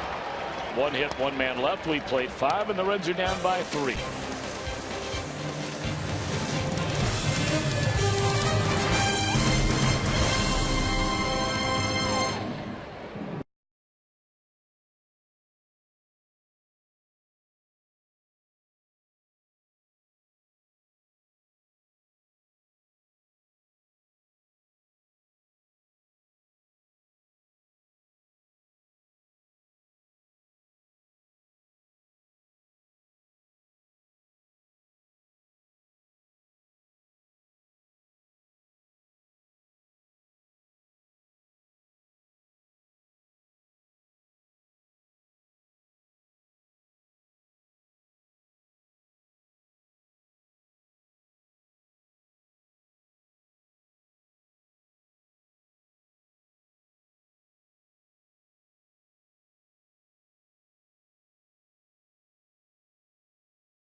Summary, very first inning, Billy Hamilton a bunt, and Gabby Sanchez fielded it and missed on the tag.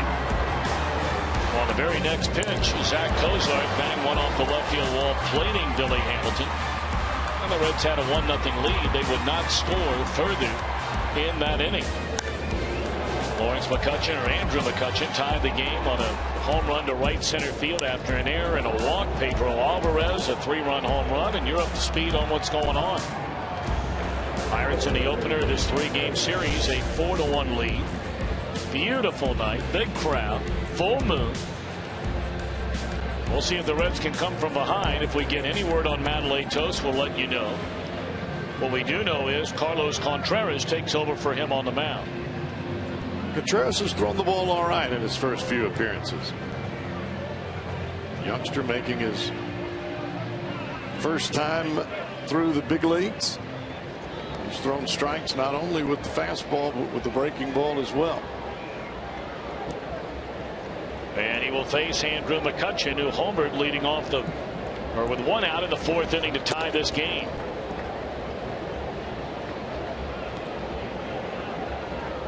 $15 home runs now for McCutchen, 59 runs batted in.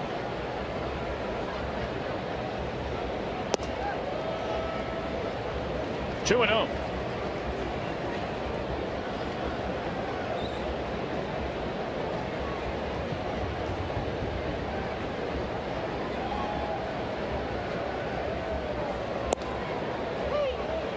The rookie Abreu is just setting the world on fire over in the American League. He has 28 home runs and a whopping 71 runs batted in. That is a staggering total.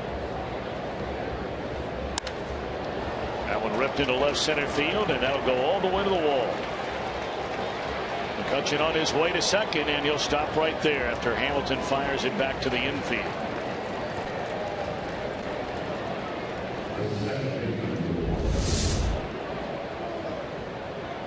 Four straight fastballs, and a hitter like McCutchen, after the first one, he's got you down pat. The 59 RBIs this year for McCutchen, tied for fourth most in the league. It's tied with Justin Morneau. Pirates must be wondering, where was that when we brought him in last year? Morneau, if I'm not mistaken, did not hit a single home run for the Pirates after he came over from Minnesota, but of course this year he's playing in Denver. The league leader is Giancarlo Stanton of the Marlins with 63, and Paul Goldschmidt of the Arizona Diamondbacks has 61. Contreras falls behind Walker 1-0, 2-0. Two batters in a row he's fallen behind, 2 balls, no strikes.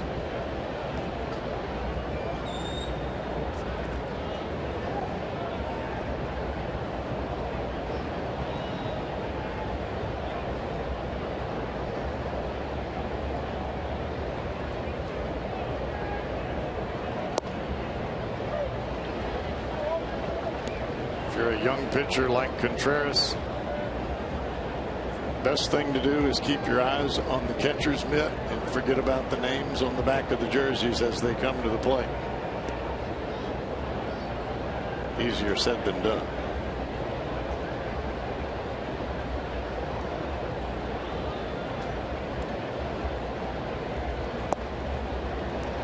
Little wrinkle in that one, 2-2.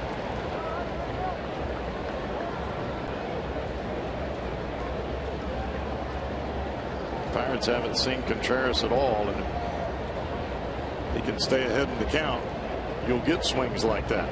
They don't know what you've got.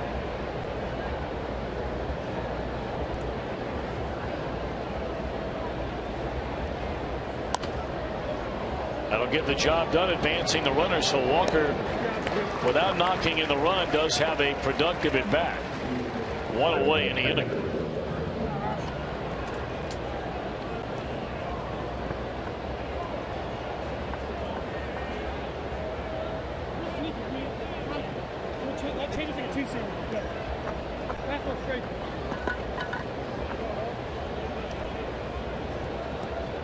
Those kind of ground balls are thankless as far as statistics go, but from a team perspective, they are the ultimate at bat.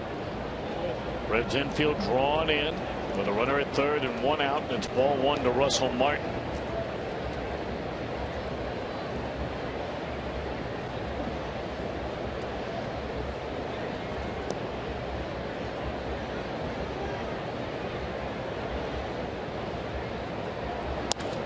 And this will knock in another run. 5-1 Pittsburgh.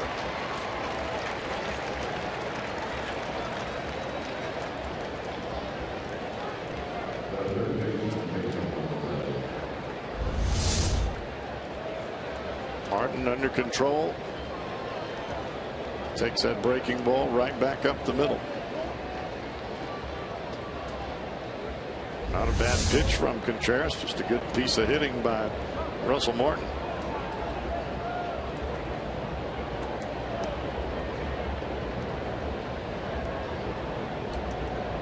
So now Alvarez, who delivered the tie-breaking 3-run home run, he got ahead in the count against Latos at 2-0. And then he got one he could hammer, and that he did down the right field line, scoring both Walker and Martin. At the time made it 4-1, and now the double, ground ball, and a single. They get a 4-run Pirate lead here in the top of the 6th inning.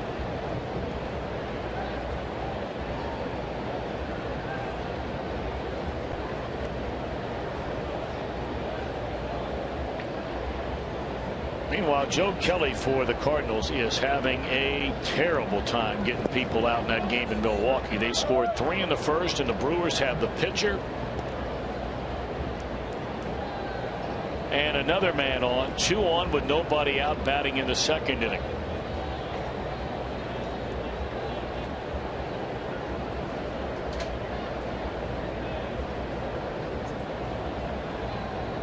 One ball and 2 strikes on Alvarez. And a tapper foul. You've got to imagine that the Brewers manager, Ron Renicky, has got to be preaching to his guys, hey, we got 3 games left before the break. Let's finish as strong as we can. Lay it all out there. Take your time off, and then we'll come back and see if we can't finish this thing out. But let's play hard as we can for 3 days. And the Brewers are adding to their lead as Scooter Gennett just rips one down the right field line into the corner, and it is all Milwaukee so far tonight. A 5-0 lead, and nobody out in the second inning.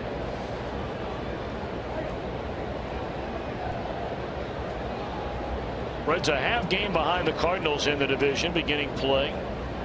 Missed a chance to get within a game and a half of the division lead yesterday with that loss in 12 innings to the Cubs. So they're 2.5 back going into play tonight.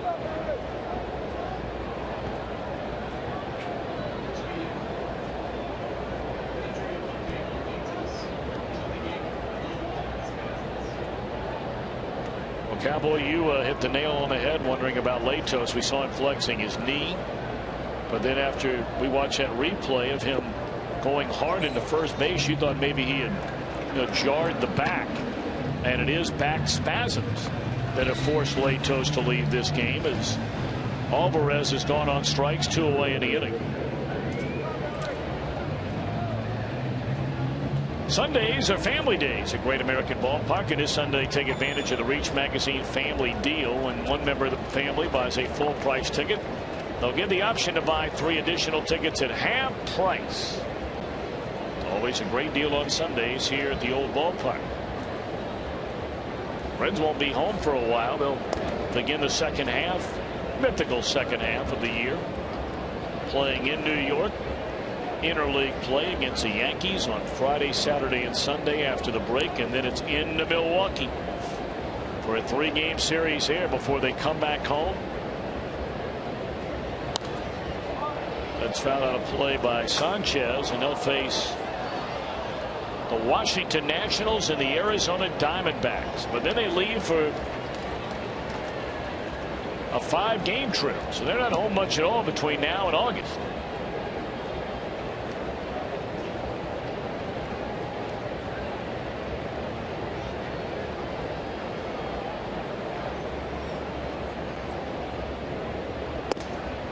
Yeah, this schedule this year has more quirks than I've seen at any point in time being in the big leagues. The 2-game road trip going into Boston, a day off ahead of time, a day off after that. 5-game road trips where you have a 3-game series and then you fly and have a 2-game series and then back. It's beginning to sound more like basketball than baseball.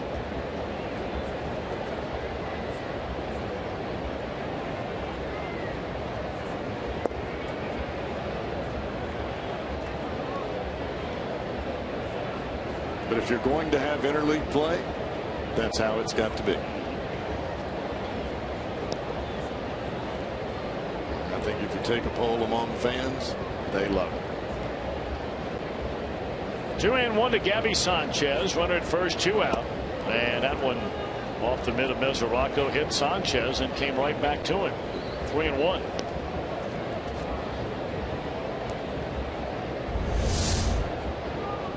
See this ball running up and in. Mesoraco has to lunge for it. You're right, that popped out of his mitt and then hit Sanchez.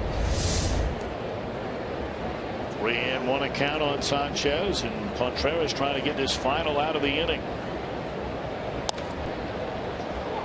And it's playable over at first for Bruce, and that'll end the inning. But the Pirates get another run. They lead by 4 after 5.5.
look at that full moon tonight.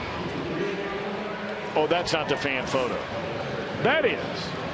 Look at Chuck down there with Brandon Phillips. And that looks like somewhere on the road. That looks like Philadelphia to me.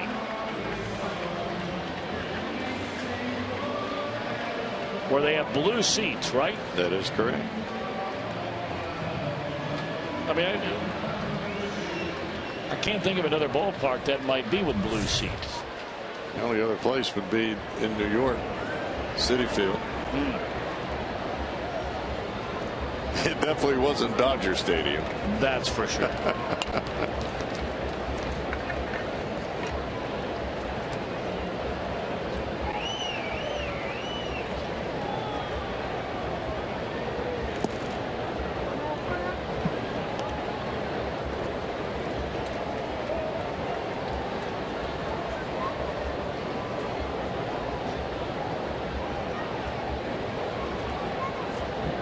One the count on Todd Frazier.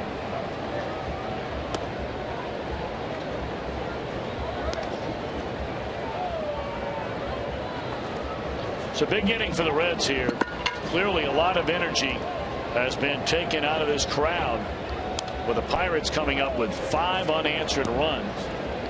If you're just tuning in, and we brought it up earlier, the Reds had a number of chances to add to what was a 1-0 lead, and they just couldn't do it. And we even said before the Pirates came to bat in the top of that fourth, this game did not have a good vibe to it. Now, you can get that vibe turned around in a hurry with a couple of base hits. And we'll see if the Reds can do that here in the bottom of the 6th inning. That one missing away on Todd Frazier. So a full count. You get Frazier, you get Bruce, you get Mesoraco, and they're hoping for more than that. They had 6 hits, the Reds did, in the first 3 innings. They have only 1 hit since then. That ball in the air, right center field. McCutchen will go get it. 1 away.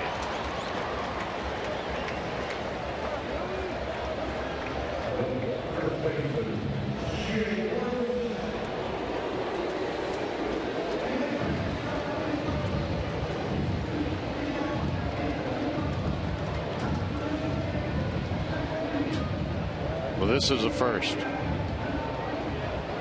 Okay, I thought they were going to put all 4 of their infielders on the right field side of second. Now they move Jordy Mercer back in between short and third.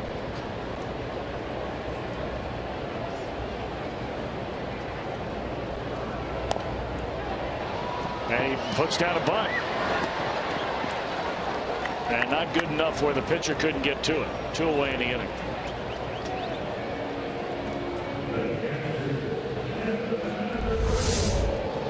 This ball is bunted, but it pops up into the glove of Jeff Locke. If you get that closer to the third base line, you've got yourself a base hit.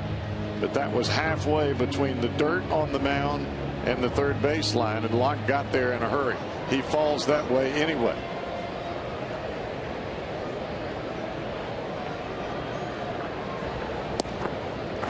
I don't know if I have seen in a long time a left-handed pitcher who has thrown more pitches on the inner third of the plate, if not off the inside corner, but you get the gist of it. Pitching inside more in a game than Jeff Locke is pitching here tonight. Now he's going to get him out eventually on the changeup, but there is no fear in Locke on any right-handed batter up there about coming in. Well, he's following a path created by Cliff Lee, because that's how Lee pitches. Hard in, and then the soft away with the changeup there, just like he did Mesoraco. End of 6 at Great American Ballpark. The Pirates in front of the Reds, a 5-1 game.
Brought to you by Chevy. Visit your Tri-State Chevy dealer today.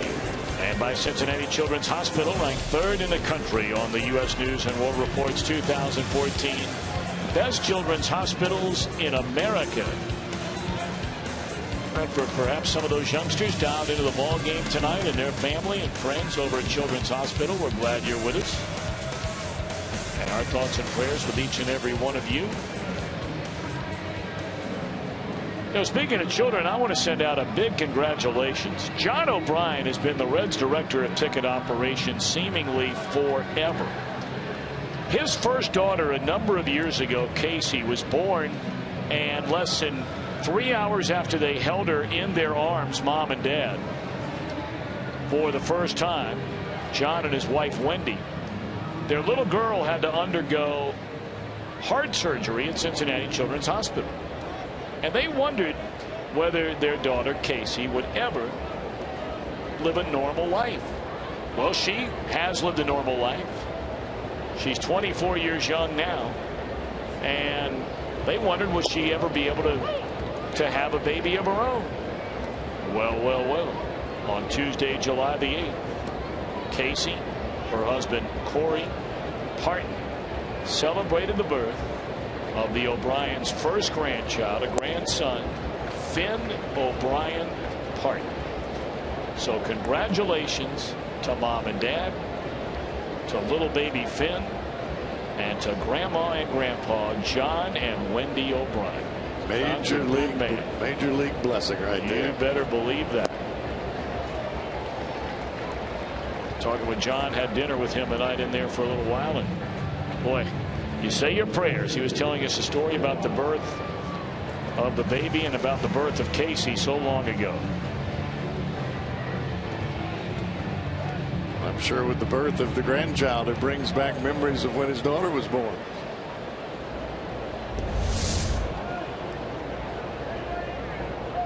Cholula hot sauce. That was the heater right there from Contreras. Flamethrower at 95 miles an hour. 2-strike fastball up and away. Watt walked his first time up on 4 pitches.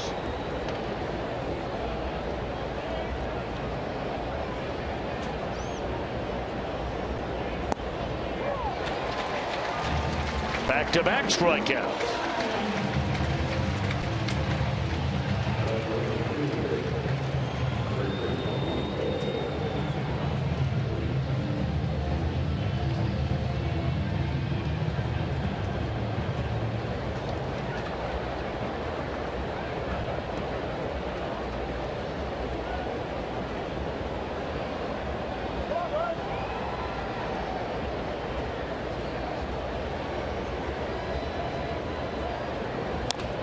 And now it's Polanco, 0 for 3 in the game, has struck out twice and popped to left. Polanco is pulling off the ball much more than what we saw when we were in Pittsburgh. Everything was up the middle, inside the baseball. Got a lot more front shoulder coming out and the hips opening up a lot sooner. And a much longer swing.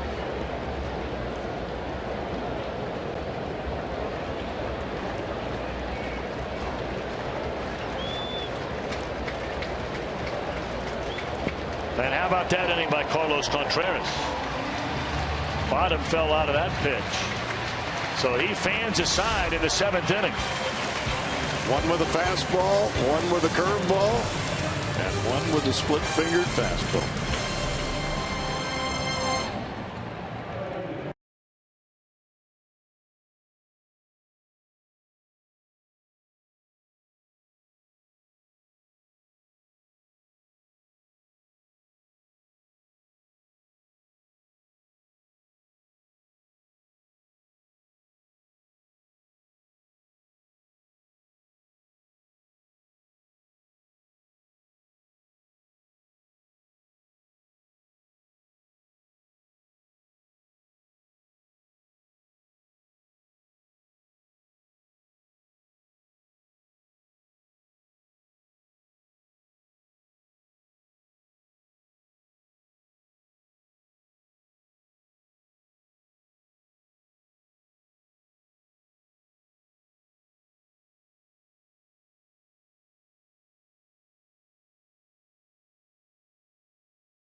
Our Mazda pitch by pitch.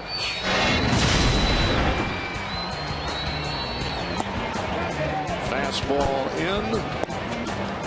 Change up. That's what we've seen the most of. Got that curveball working as well. He has fed Mesoraco a steady diet of the changeups here in the early going.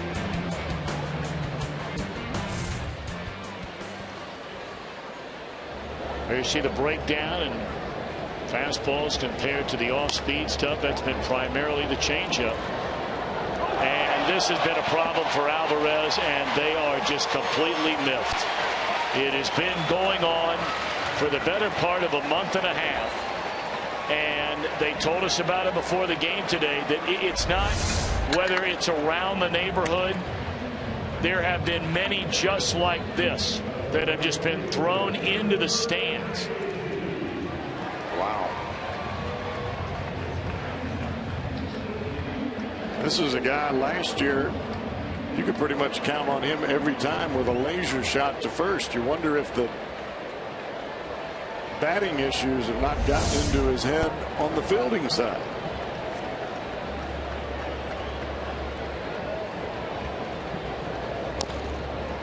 And then Heisey swings at the very next pitch, and a dribbler in front of the plate, and there's one out in the inning.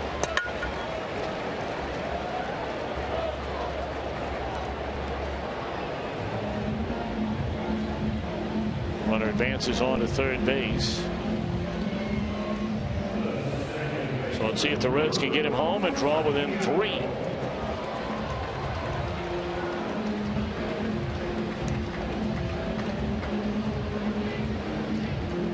Santiago, and then they'll go to the bench and bring up a pinch hitter. They've got big Donald Lutz down there. And we mentioned the Reds are playing with only 3 bench players tonight. With Schumacher going on the disabled list, a 7-day DL before the game with a concussion. They have Christopher Negron they just brought up, Brian Pena, the backup catcher, and then Donald Lutz. Santiago looks at a strike. When you're bringing a lefty off your bench to hit against a lefty, more times than not, that tells you you are paper thin on the bench.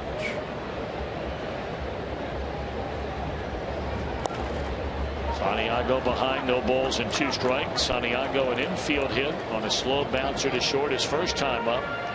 And then he did indeed ground out to the shortstop in the 5th inning.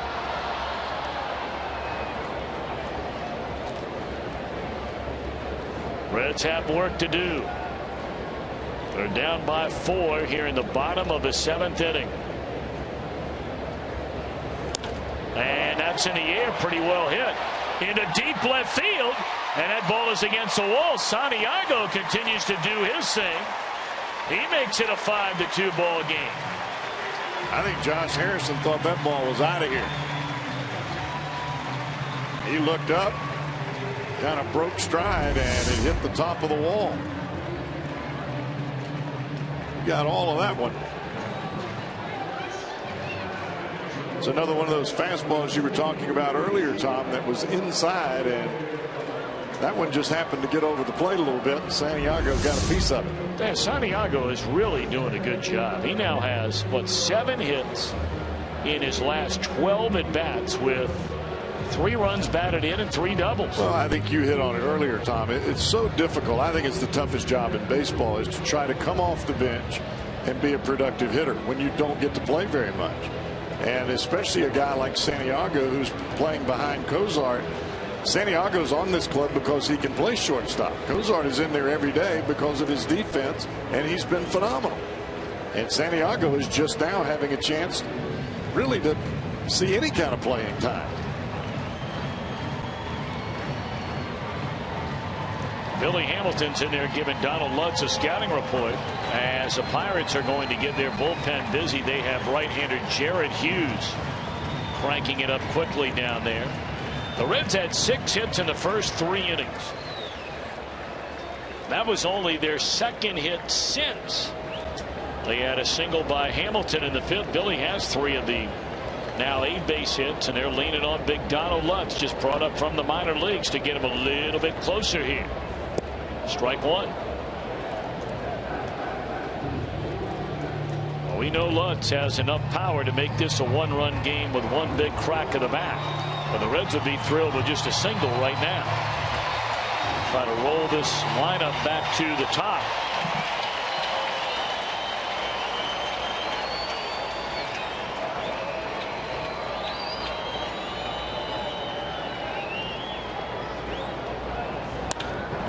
That ball hit hard into right field. A base hit by Lutz. They're going to hold the runner at third.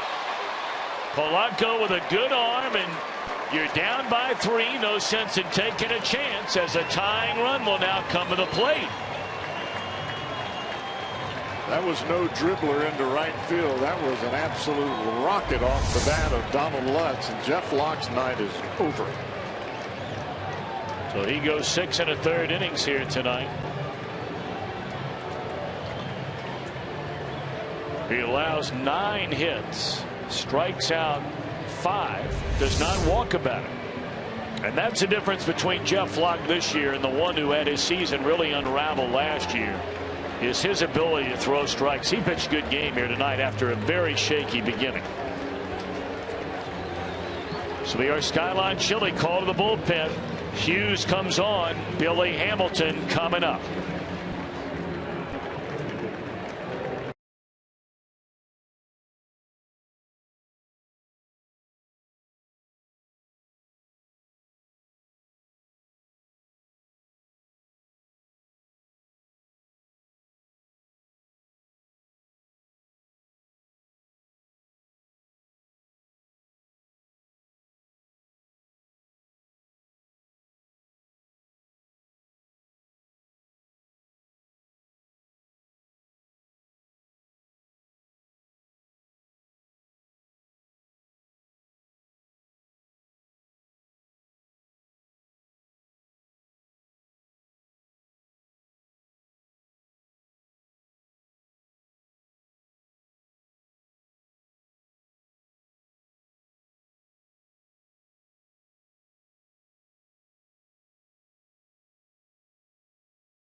On Fox Sports 1 with the Cardinals and the Brewers at 3:30.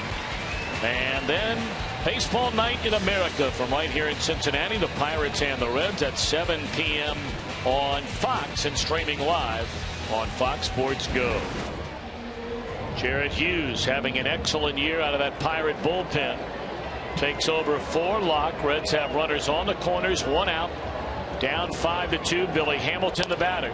And a high bouncer to the right side. The only out they'll get is Hamilton at first, scoring Santiago, and it's a 5-3 game here in the bottom of the 7th inning.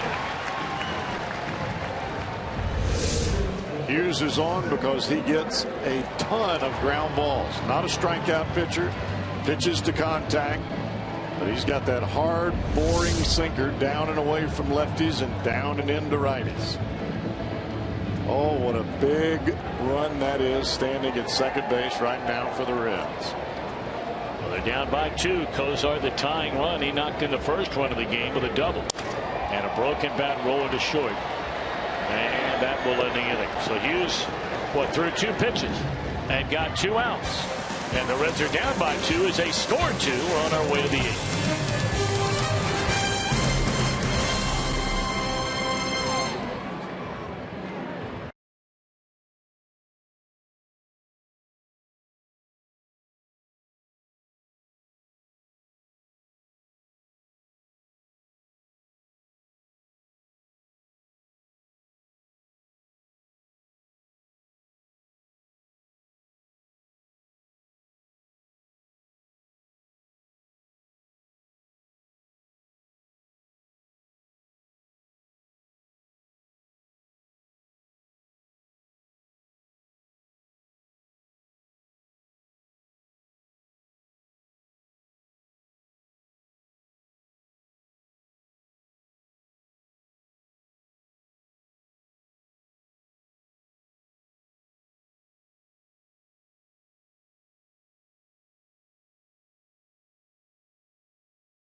Reds and the Pirates at half price. And don't forget the first kids, 8,000 of them, 14 and younger, receive a Kids Todd Frazier plush doll. Things are nice thanks to Coca-Cola. You got to see it live. That's his Sunday, final day before the All-Star break. Reds and the Pirates, that is a 1:10 first pitch. If you can't make it down, you can join us here on Fox Sports Ohio. We'll have Reds live beginning at 12:30. And our game coverage gets underway at 1 o'clock. Well, the Reds will go to their bullpen once more. He was just called up from the minor leagues today. We've seen him before, 3 games this year. Curtis Parch. Parch throws awfully hard. 96, 97, sometimes upwards of that with the fastball. But the key for Parch, staying down in the strike zone.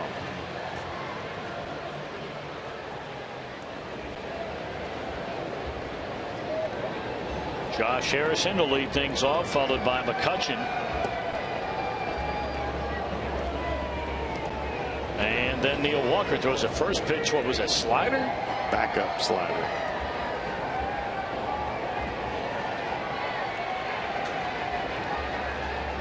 One and 0 to Harrison, a National League All-Star. That was a better one.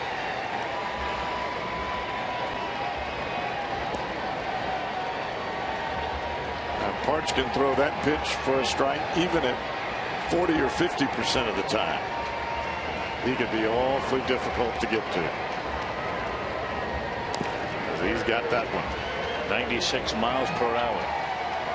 Harrison grew up over in Glendale. Very quiet, quaint population, a little under 2,200 over there. Many of you know that is one of the country's very first planned villages. Had 2 older brothers that were very, very good athletes. Obviously, Josh turned out to be the best, at least baseball player in the group. Not going to call him the best athlete because he might have brothers that were a better athlete. But he played at Princeton High School. Isn't he the first utility player to make the All-Star team in either league?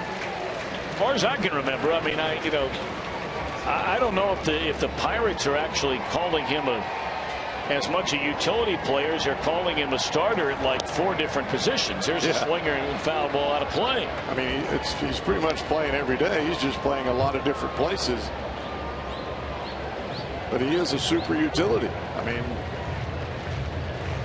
you saw years back where even the pitchers started to change a little bit as far as their selection. You're seeing more closers, guys even in a setup role. Not as many starters as we used to see 10, 12 years ago. 97 there and fouled out of play, but fouled out of play nonetheless. Jeff Locke.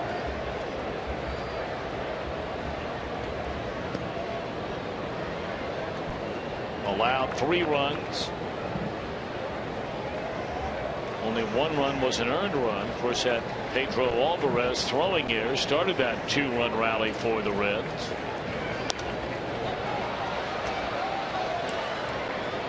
Harrison hanging in there on that gas.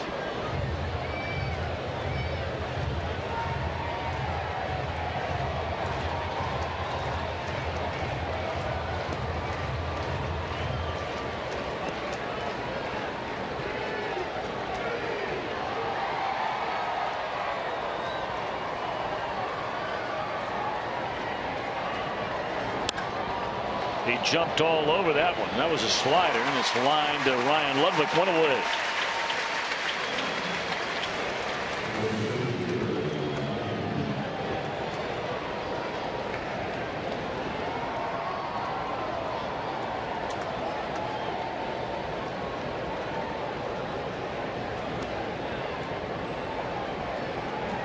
Well, obviously, with any young player, it doesn't matter if you're a position player or, in Parch's case, a pitcher. You're looking forward to that day and hoping that day will come, Cowboy, when that shuttle stops running between Cincinnati and Louisville, and you are a regular part of a Cincinnati Reds major league bullpen. Well, that comes with consistency at this level. And there is no doubt that the physical tools are there for both Contreras and for a guy like Curtis Park to perform at this level.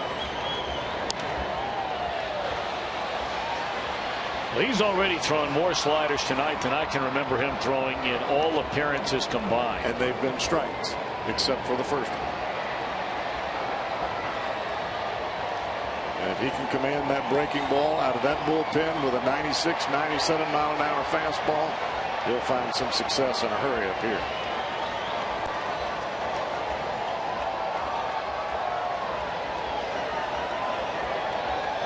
One and one on McCutchen. He's been right in the thick of both scoring innings for the Pirates. He homered to tie the game off Matt Latos in the fourth, and then doubled against Carlos Contreras leading off the sixth inning and scored. And right now that's a big run in this game. Yes, it is. That was a tack-on run to go ahead 5-1. That's before the Reds scored twice there in the bottom of the seventh inning, and here we are in the eighth. They're down 2.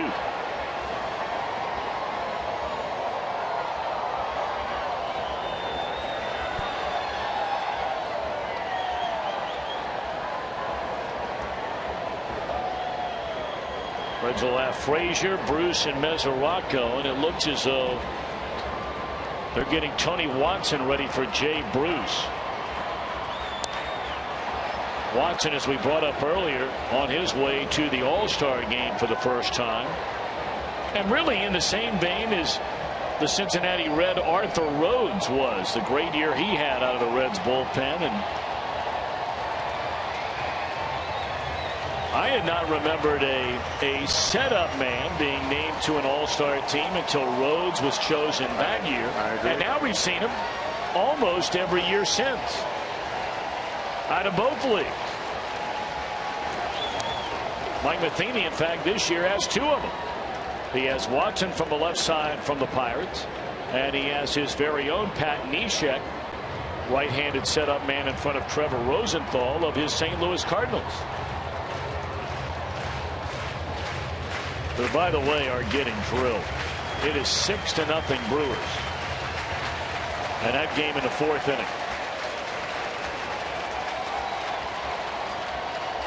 2-2 on McCutchen. That 98 mile per hour fastball there. McCutchen is fouling the ball off, but they have all been to the right of the first base coach's box.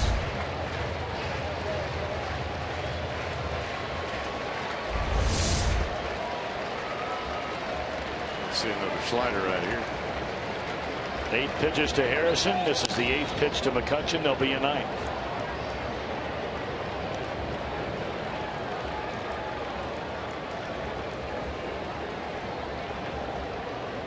It's the first pitch that McCutchen has pulled, and it was a breaking ball down.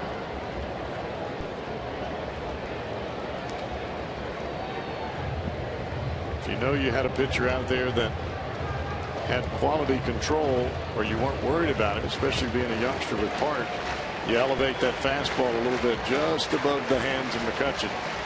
That's where his hole is, but you got to have 2 strikes to get it there. Came back with a 2-2 slider and missed low.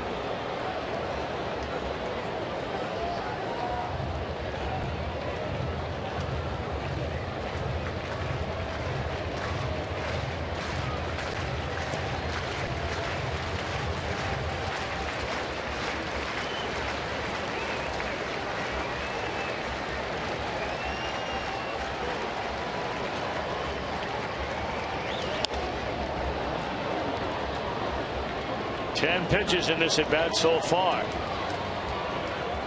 after it took Parch 8 pitches to finally retire Josh Harrison. That was a 3-2 breaking ball there.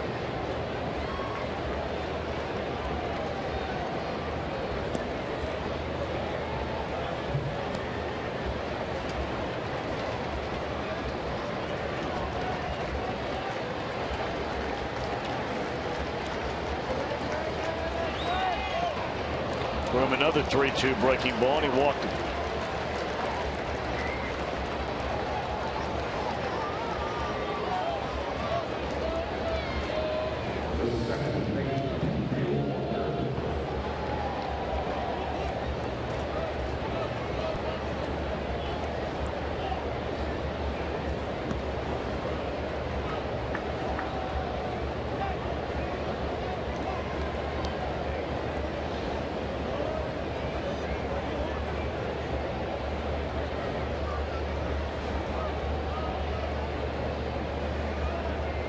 still looking for that all-elusive hit to keep that hitting streak alive. As you said earlier, he came in with a 12-game hitting streak. McCutchen, we know, can run. In fact, he has not been thrown out attempting to steal all year long. He is a perfect 15 of 15.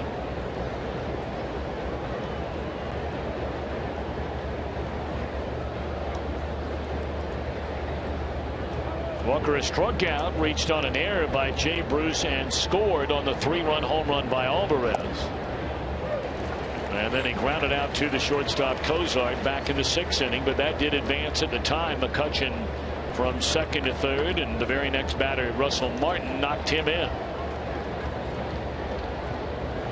Those were the little things the Reds did not do in the first 3 innings of this game when really they had, I'm not going to say Jeff Locke on the ropes, but they certainly had him in a position where it should have been a lot more than 1-0 by the end of 3 innings. They had a runner at third with a run in the first inning and nobody out. They did not score. They had runners on the corners with 1 out. They did not score in the second inning. And then Billy Hamilton started too early after a leadoff single in the third. Pitcher threw to first baseman threw to short. They tagged him out. And 2 batters later, Frazier had a base hit. As the Reds had 6 hits and stranded 3 runners in the first 3 innings.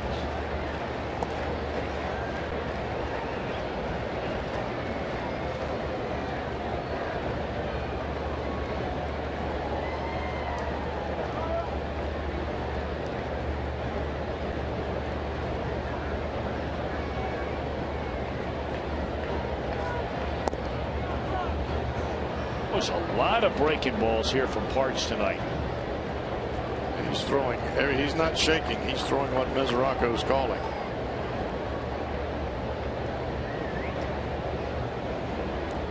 He's thrown Walker 2 changeups, split fingers, if you will. Here are the first 3 pitches.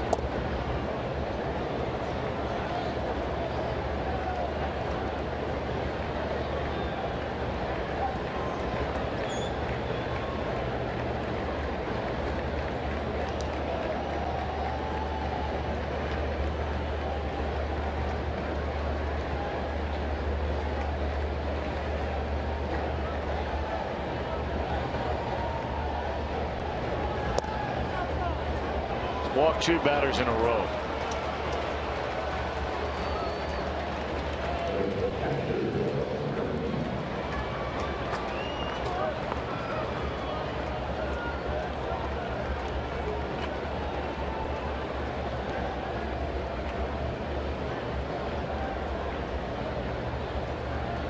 The Reds can ill afford to allow another run if they hope to come back in this thing. Get those 2 runs in the 7th, aided by the error on the third baseman Alvarez. You can't let them add to their lead now.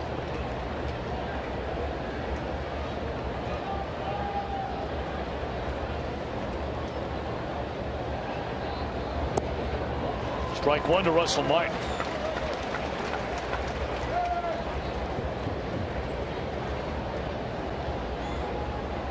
Martin has been on base twice tonight. His first time up, bounced out to third, then he walked. That was a big walk in this game. You talked about it at the time, Cowboy.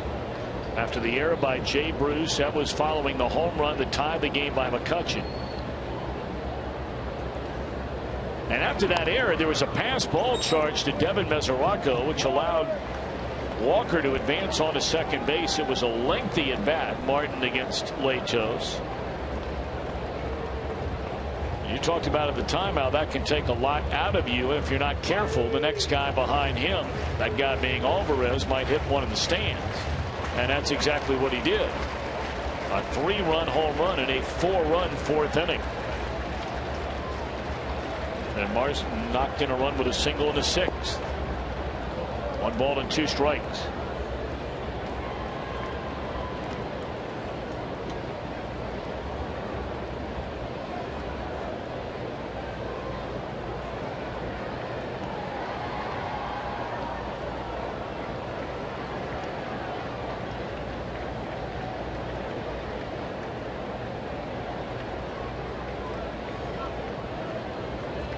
1-2 on Russell Martin, and Parch to the plate.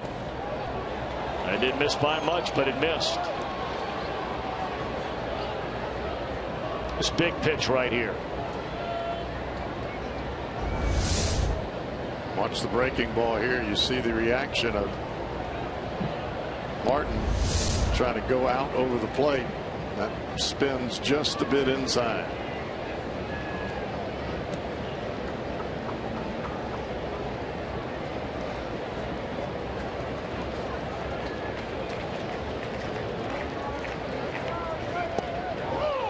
Well, that time he was called out, and Martin can't believe it.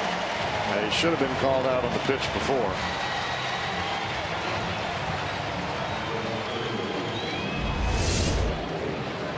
See this ball come out, a slider, gets underneath it just a bit. That's why you just see it spin inside. Mesoraco trying to stick the glove. It pops out of the mitt, but he gets the call nonetheless.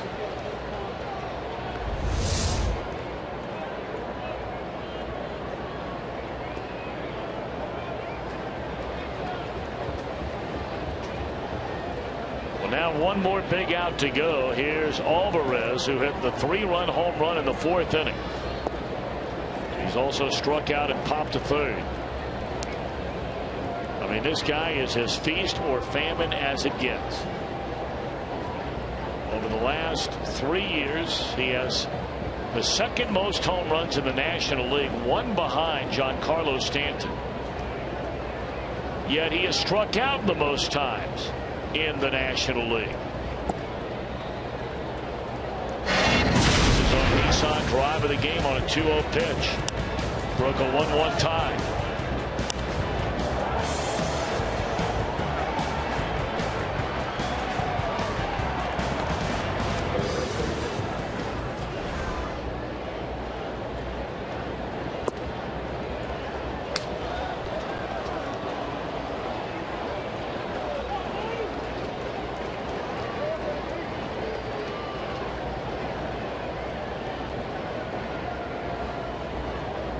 You better not just throw one right down the middle here on 3-0. No, sirree. Because he will swing. Not at that. And Parch has walked the bases loaded. He has thrown 33 pitches in this inning. And there's nowhere to put Jordy Mercer. Although they're going to pinch hit for him.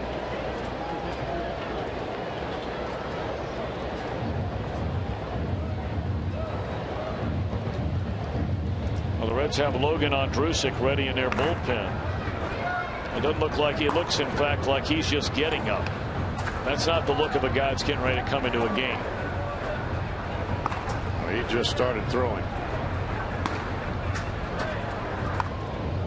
I imagine Jeff Pico is trying to kill as much time as possible to give Ondrusek a chance to get loose in case Parch can't find the plate.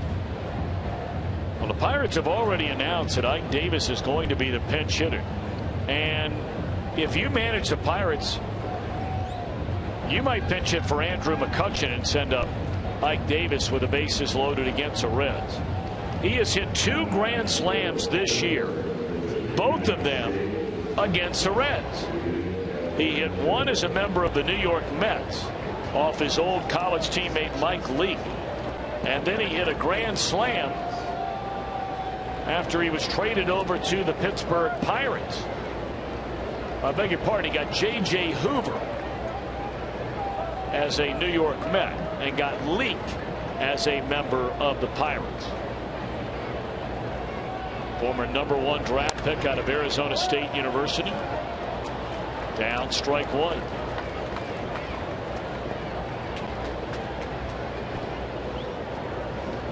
Looked like Davis was going to be a really good player, or at least good hitter in this league, and that has not turned out to be the case. So Davis is batting for Gabby Sanchez with the bases loaded. Reds are down 2. We're in the 8th inning. A ball and a strike. This is the one he got Mike Leake on.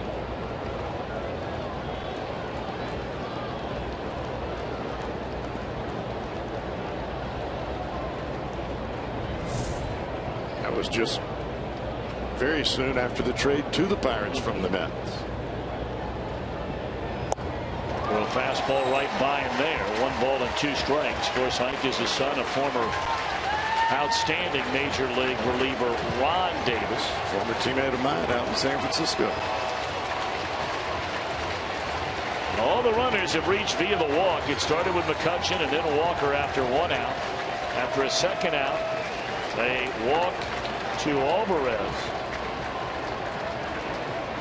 We'll see if Parch can put away Ike Davis and keep this at a 2-run ball game.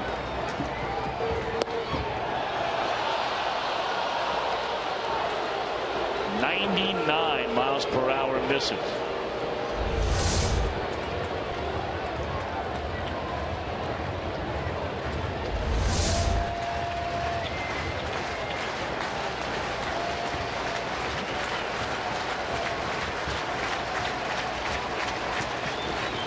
Now the 2-2 pitch. Struck him out to get out of the inning. So he walks him loaded, but strikes out Davis to end the inning. Reds will have Frazier, Bruce, Mesoraco. They're hoping for more. Trailing by 2 as we go to the bottom of the 8th.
Going to take a look at our Miller Time moment, and we turn back the clock.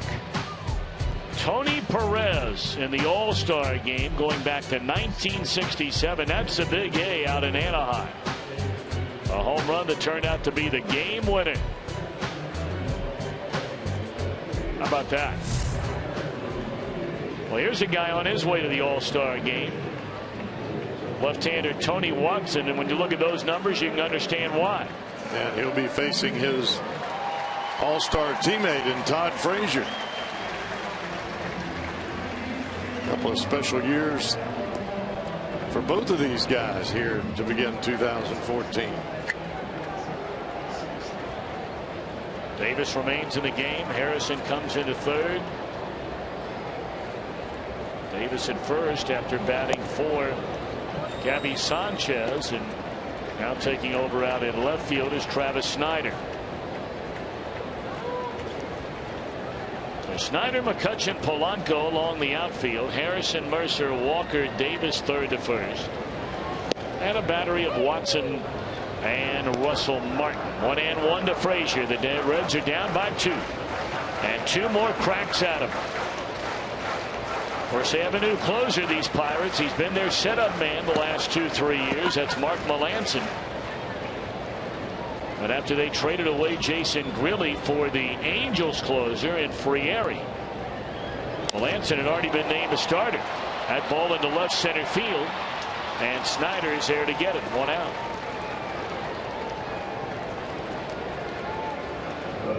Stop on down to Hap's Irish Pub and watch the game with us next Friday night. You can meet Fox Sports Ohio girl Christine and try your luck with the Home Run Derby Challenge and a chance to win some great prizes. It's all happening next Friday at 7 at Hap's Irish Pub in downtown Cincinnati. One away in the inning, and here's Jay Bruce 0 for 3. Bruce 1 of 13 in his career, 4 strikeouts, 4 walks against Tony Watson. They've got a couple of very good left-handers in that Pirate bullpen, and Watson and Justin Wilson.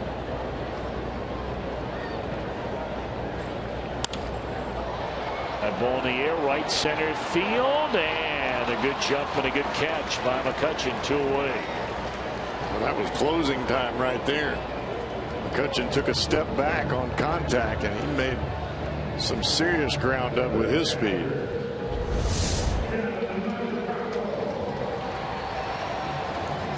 It does look easy. Sure did.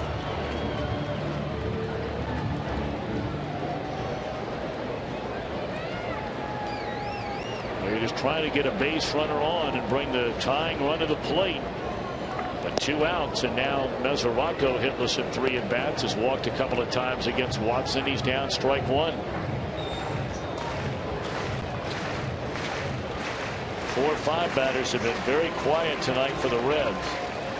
In fact, 3, 4, and 5. You take away a 3rd inning 2-out single by Frazier. Frazier had a chance with a runner at 3rd. Nobody out in the 1st inning. Could not get him in on a ground out. Bruce 0 for 4. Mesoraco 0 for 3.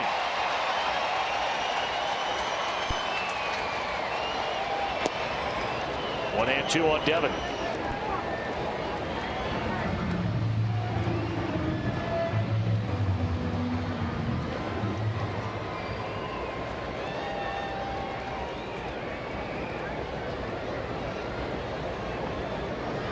And that one launched into left field, and boys and girls, a 1-run ball game.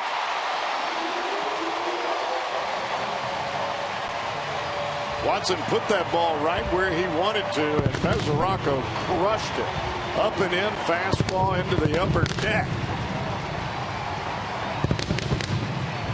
That's why it was important for what you said earlier, get somebody on before that guy comes to the plate.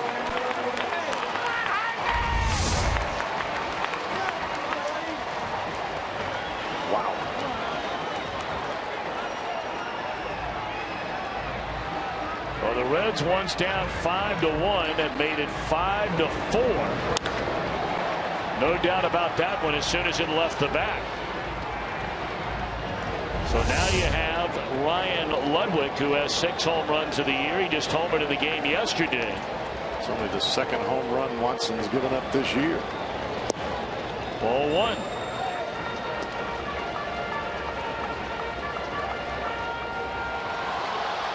Ryan Braun hit the other home run against him, and that's going back nearly almost 3 months ago. That was April the 19th.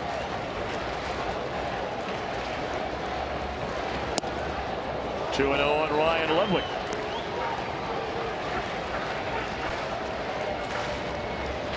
Mesoraco's got some serious sock. Oh yeah. That was a 2-strike swing. Mesoraco now 16 home runs on the year, 44 runs batted in. And that's ball 3 to Ryan Ludwig.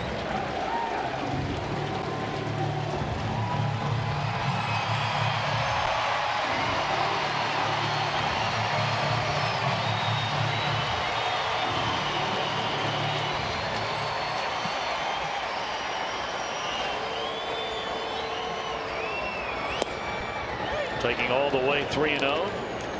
3-1 now to Ludwig. Watson wasn't just throwing 3-0 gas there down the middle. He just laid it right in there. 88 miles an hour.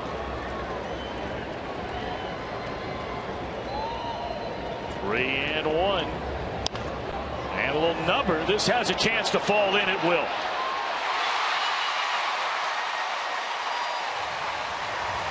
So now you have the tying run on at first, and you have the go-ahead run coming to the plate.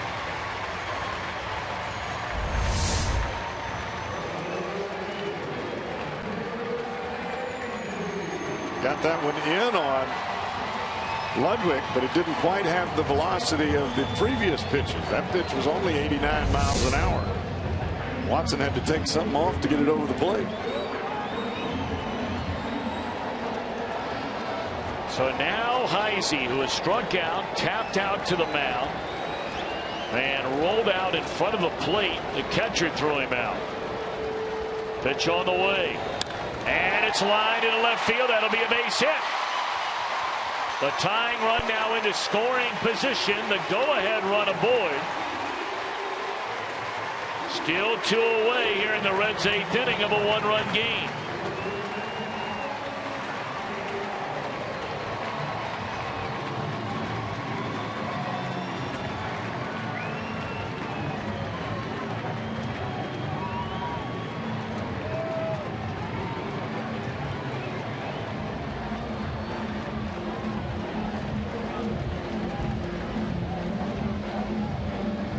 This 8th inning belongs to Watson no matter what.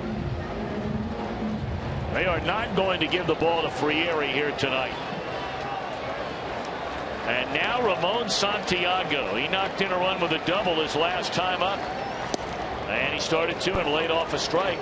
2 hits tonight for Santiago. He has 7 hits in his last 12 at bats with 3 doubles and 3 runs batted in. Does he have another one in him here tonight?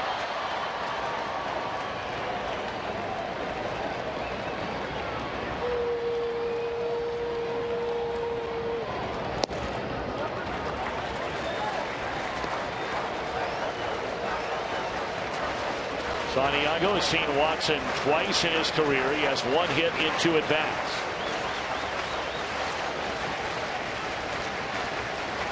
Well, you have to hope that Ludwig gets a good jump on any ball that gets into the outfield.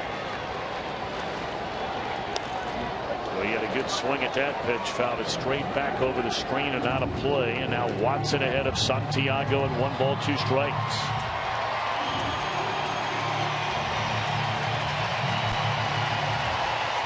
Watson retired the first 2 in the inning before giving up the home run ball to Mesoraco. Ludwig and Heisey have followed with consecutive singles. Now a ball and 2 strikes. And a liner into center field. A base hit. Here comes Ludwig. And the run will score.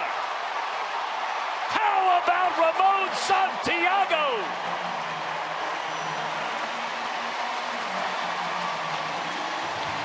Four consecutive 2-out hits from the bottom of the Reds order, starting with the home run from Mesoraco. Well, you talk about a comeback of comebacks.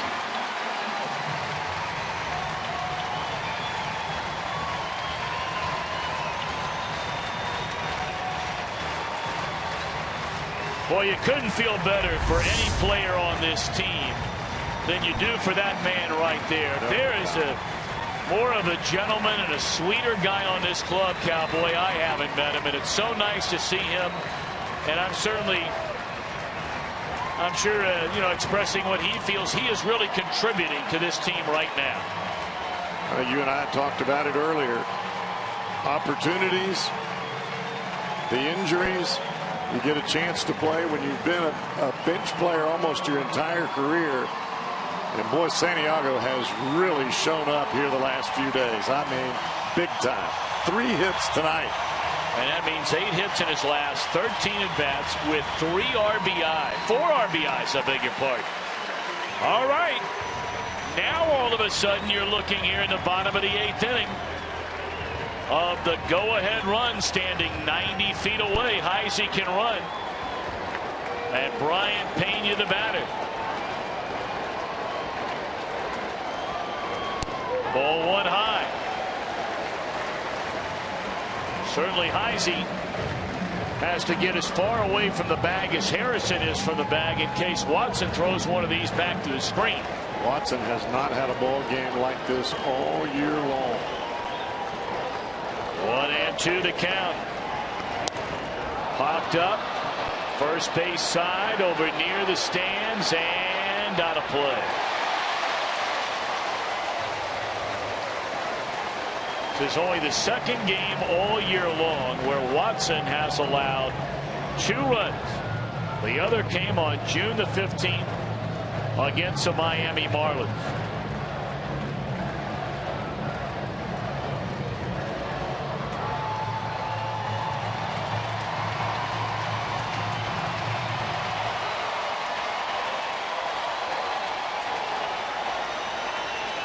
One and one on Pena. Go ahead, run at third. That's Heisey. Santiago at first. And a liner, the Reds lead! Into right center field. It is 6-5. Reds, can you believe it?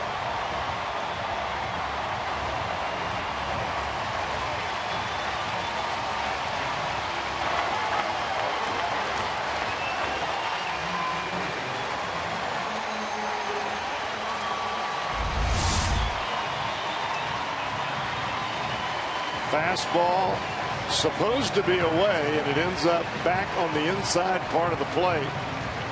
And all of these hits, Tom, have come just right back up the middle. Everybody trying to do their small part to keep this offense going from 1 through 9. I don't know about you, Cowboy. I just can't believe it. I mean, this team with first 2 outs in the inning and nobody on base against this kind of guy. There are injuries that separate a ball club. There are injuries that bring them together. Tonight, the Reds are together. This is incredible. Incredible. And it's not over yet. They have knocked Watson out of the game.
Three times here in the bottom of the 8th inning to take a 6-5 lead with 2 outs.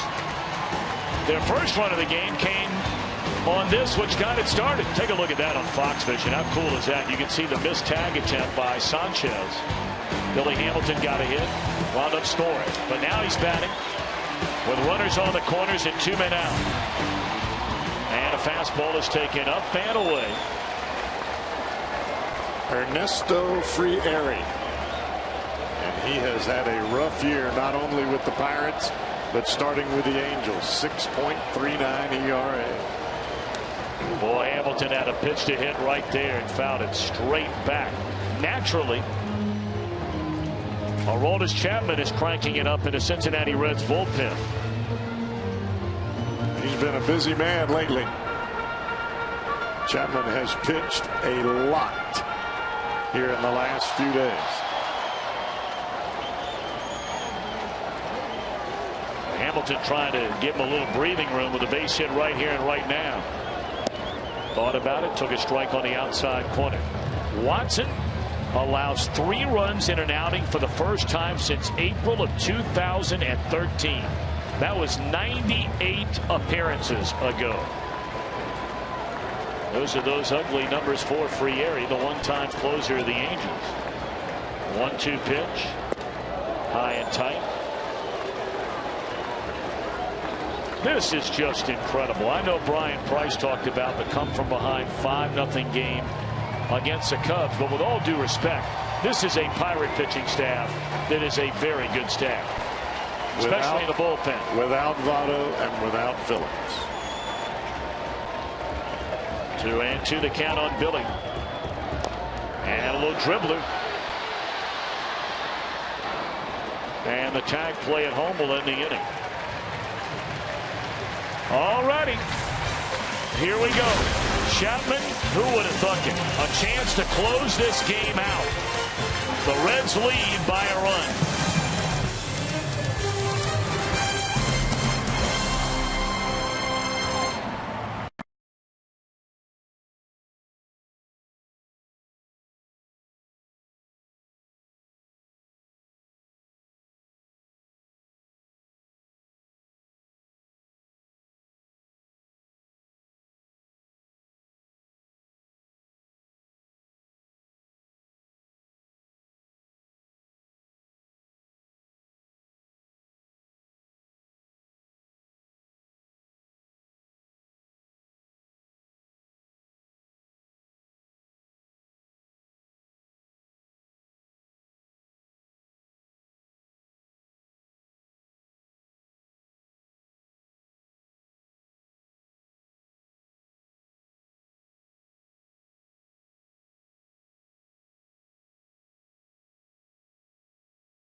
Nobody on 5 consecutive base hits. And they now carry, after a 2-run 7th inning, a 1-run lead to the top of the 9th, and they're bringing on naturally their closer. 19 of 21 on the year. National League All-Star again for the 3rd time, Aroldis Chapman. Looking to run his relieving string to 40 consecutive ball games with the strikeout. And that would be an all-time major league record. He is tied right now with the great Bruce Sutter. All right, we got some changes here, and we'll start in right where Jay Bruce takes over, which means Chris Heisey will move from right to left field. Ryan Ludwig taken out of the game, and taking over at first base for Jay Bruce is the man who just delivered the go-ahead base hit, Brian Payne. Well, it's the kind of night where everybody has a chance if you can nail it down. And there's 3 outs to go in this one. But this is the kind of game where everybody can feel like they were a part of this thing. From Contreras to Curtis Parch. For Parch, by the way, would be his first major league win here tonight. Santiago, a big game. Pena off the bench. Heisey had a big base hit. You lose your hammers, this is what it takes. Everybody has to contribute some way, somehow. Right here in the Pirates' 9th inning, we're going to see Jordy Mercer. We're going to see Travis Snyder. And then a leadoff man, Polanco. Although you got to wonder if Snyder or Polanco will bat as left-handed hitters. In fact, they already have a right-handed batter. Switch hitter, technically, Michael Martinez, standing in the on-deck circle to bat for Snyder. 0-1 to Jordy Mercer.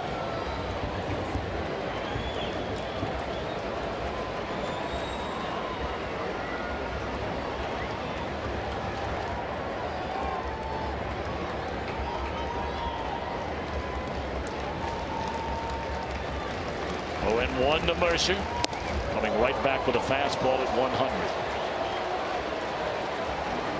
So back-to-back fastballs, and this at back to Mercer.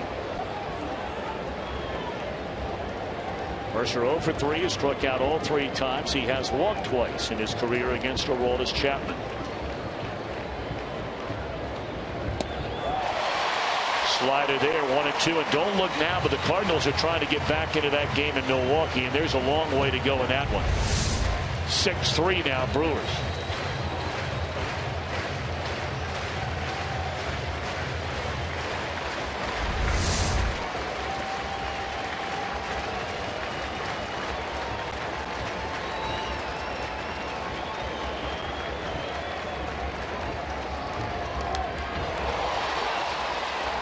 Ball fouled back on a play by Mercer.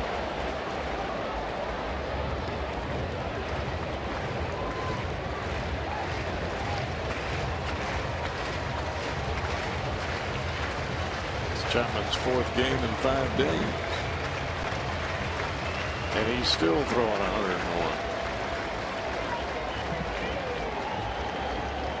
101. 1-2 the count on Mercer. Came back with a slider there at 89. 2 balls and 2 strikes.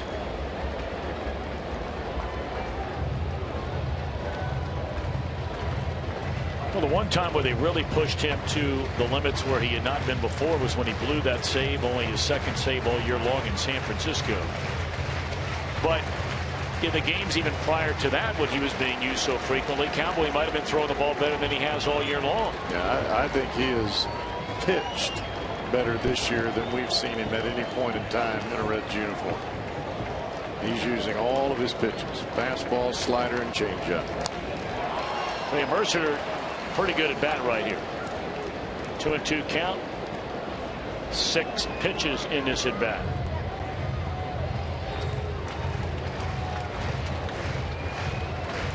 I was told long ago from Hall of Famer Goose Gossage, saves come in bunches, kid. Take them when you can get them.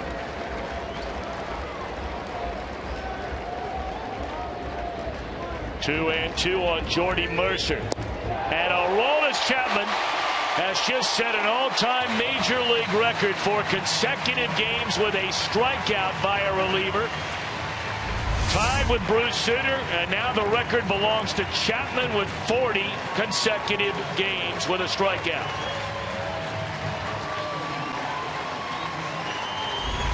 You see those breaking balls starting out there and breaking back down and in.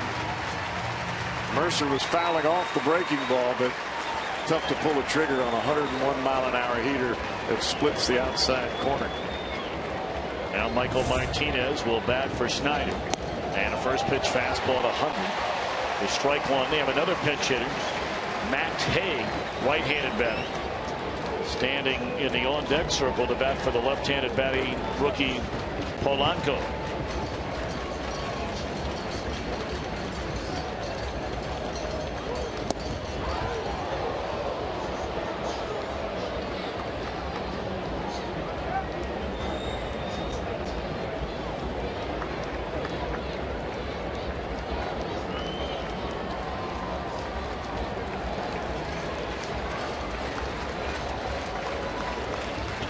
One the count. 1-2.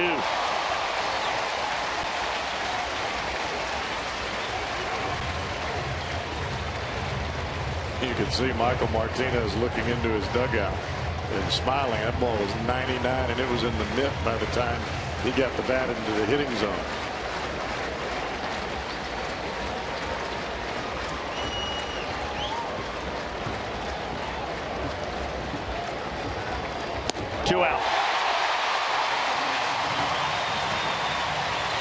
Chapman put a little extra on that one.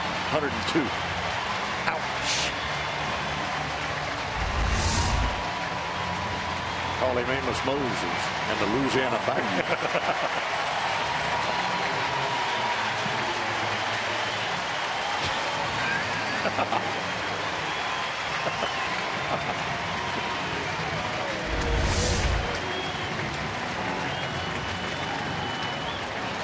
Well, now Haig will come up and bat for Polanco. Haig just brought up on Wednesday from AAA. This guy hit 13 home runs now in the minor leagues this year. I don't know how many of those he saw. Chapman feeds off of this crowd's adrenaline. The louder they get, the harder he throws the baseball.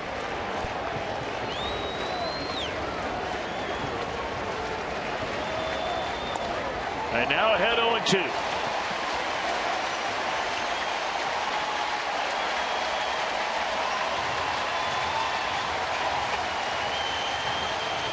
Making my heart beat fast.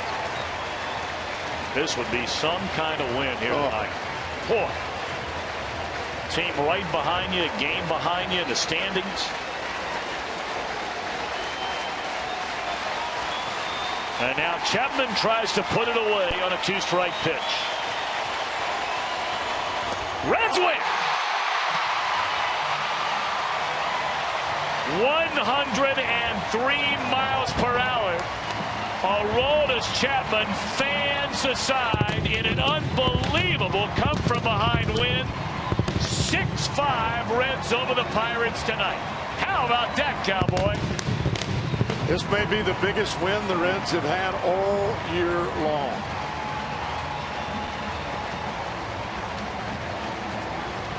They hand the All-Star Watson his first loss of the year.